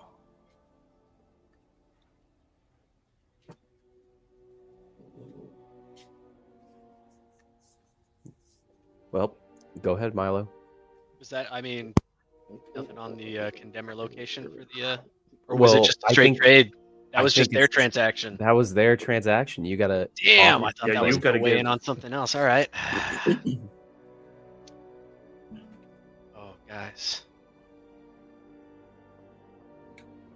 Do you want something tangible? That doesn't seem like a Sphinx something, but I wouldn't want to presume. Nothing. Then You're not don't. gonna give me any leads. Oh god, I hate this guy. All right, let's. But I think we just leave.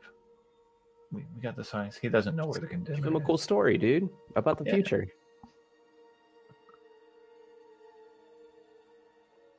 Does he even know where condemner is? I think he kind of knows almost everything. Or, I mean, I don't know, but it seems like he would. He's gonna present the ring of spell storing just to see if he gets any kind of reaction out of it. He looks down at your hand and looks up at you.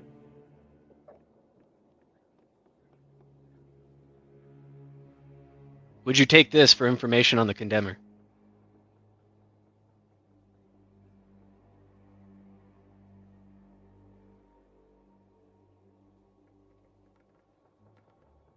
Roll Just persuasion wait. Yeah, roll a persuasion check. Sorry, just thinking about how to play this out. Roll a persuasion check. It's a 15. A 15. Okay. Go ahead and remove the ring of spell storing.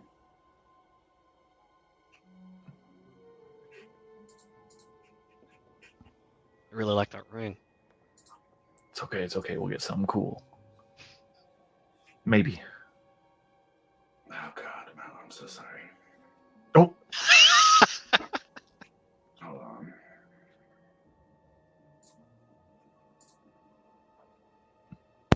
Wait, did he apologize?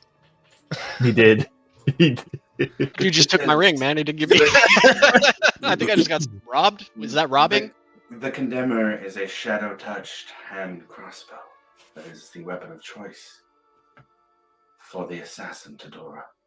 And then she breaks down the features of Wow. the crossbow. You asked her for information on the crossbow. You didn't ask her where was the crossbow. Oh no.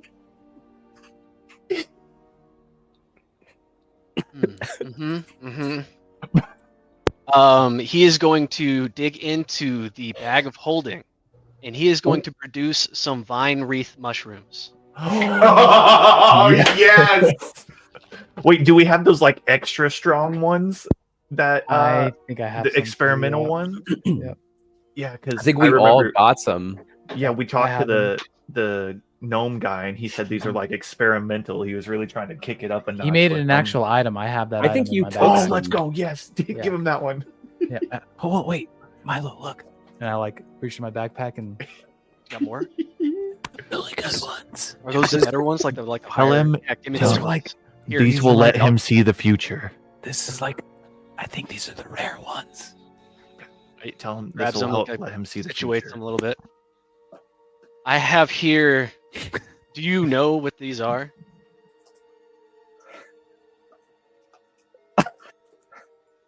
I do not. I hold in my hand the expanse of time, space, and knowledge throughout every epoch of age and anything that you can think of. Lasts probably, what, 8 hours, 12 hours, you say? Grim, what was your last trip?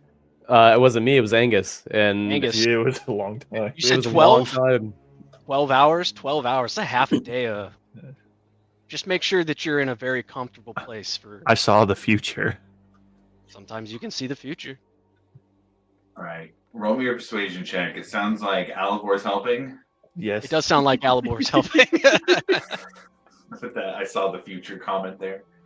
Go ahead and I'll give you the standard treatment. Either both of you can roll, or you can roll with advantage to Ooh. the Sphinx to take these mushrooms.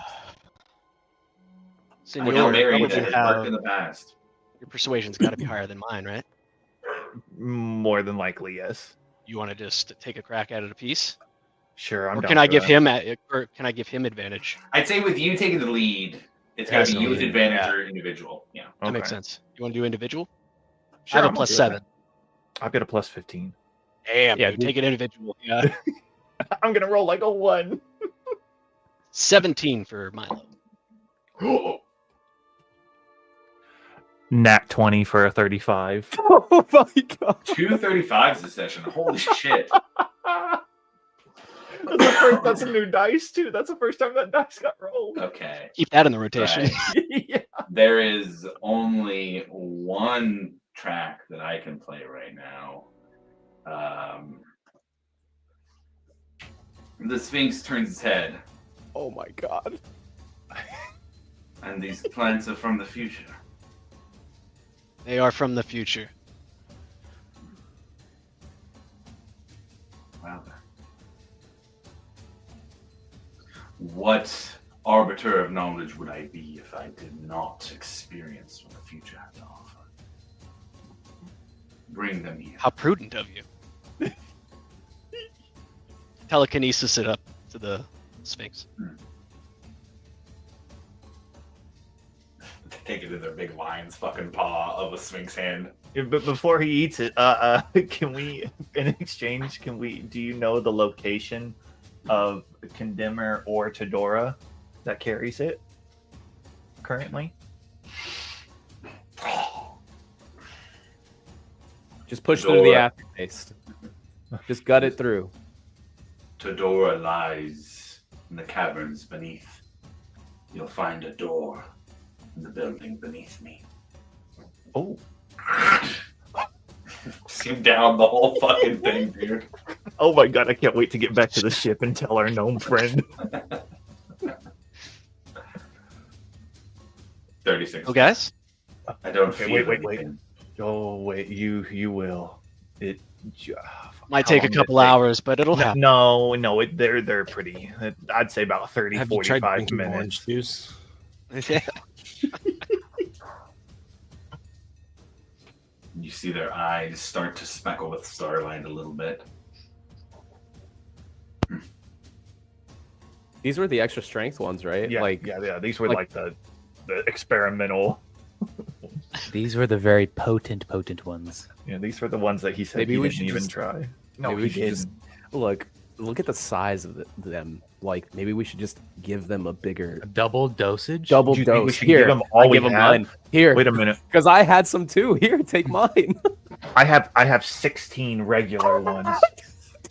Give it. Do it. Be like, hey, hold on. We didn't realize he's a lot larger than us, right? He's Yeah, pretty yeah. large. We're like medium small. Yeah, we do need him. This Give is him probably some more. why you're not feeling the effects, because it needs a stronger dose, right? And then I pull out all 16 of them out of my bag, and just Milo, could you get these up to him, please? I passed at least 10 pounds of that. Should fall into that all the way up there. He already, or rather, they had already taken a dose of these mushrooms.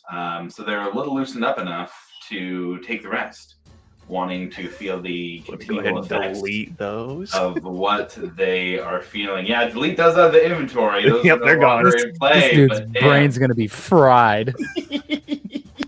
And you start to see that the stars turn that purple and blue sheen that looks like the astral sea itself in the eyes of the Sphinx, and it turns to look at all of you. And the stars are in the pupils at first, but then it just spreads out to the entirety of the eye. Guys, it's hitting.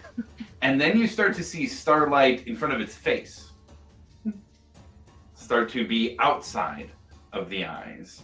And then you start to see glyphs kind of float off of the Sphinx and then dissipate. A mythical creature, a Pegasus, has a winged form of illusion fly outside of it and jet off into the night. The glyphs continue. They start to move around. Milo, you know that each being has these magical ley lines around them, individual to them, and his start lighting up. You see it spinning like gyroscopes around him in forms of stars, in forms of ancient writing, in forms of glyphs, in forms of sound. You somehow look and see these physical embodiments of sound in the notes that this Sphinx is hearing. Are we seeing his trip? Oh yeah. He's manifesting his trip, guys. Yo. You see as it opens its mouth to speak, a jackal-like creature run out from his mouth towards the cart and tear apart one of the zombies. Oh shit, it's physical. It's physical. Inside. Milo jogs inside. Camel. Save the Stars camel. up in the sky, planets, different moons that you've never seen start to spin as the world outside becomes illusion. And more than just illusion, magic incarnate that seems to be affecting the world around it. Do all of you run towards this ruins? It could be a tomb, it could be a scriptorium, it could be a functional tunnel system. You guys have no idea what it is, but do you guys run towards it where you know the assassin? Yes. Yes, 100%.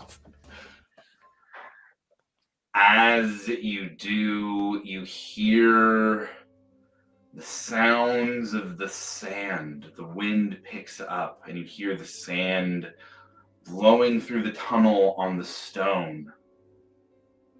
And you see a small doorway. No door, but dark behind it. Dark, solid dark. Not the kind of dark that just is the absence of light, but the kind of dark that absorbs light. Hey, Ekamos, can you do that thing again? Oh yeah. Sorry, everybody had a look. Come on. Eyes of night. A little less daunting, this darkness seems. Everybody can see. Good. Can you see like black shades of black and white? Yeah, I can see a little bit. It's better. It's better. Okay. And as you all step into the door, now that you can all see in the dark, granted the dark vision from Ekamos, you see a quote above the door. Even the gods once trembled when they saw what waited beyond their reach. In the skies above, in the black between the stars, lurks the thing that unmakes. They dared to name it, and in naming it, they chained it. But chains rust, and fear lingers. As you all step through the doorway, that's where we're going to end the session for the day. Chamber of Secrets. So, with that, here in ancient Exandria, thank you for anybody who is tuning in or checking out the VOD afterwards. We appreciate you joining along for the last few steps of this crazy campaign that we have gone through.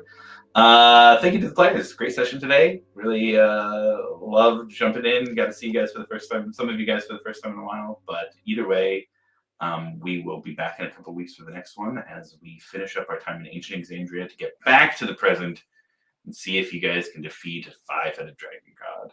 Catch you next time.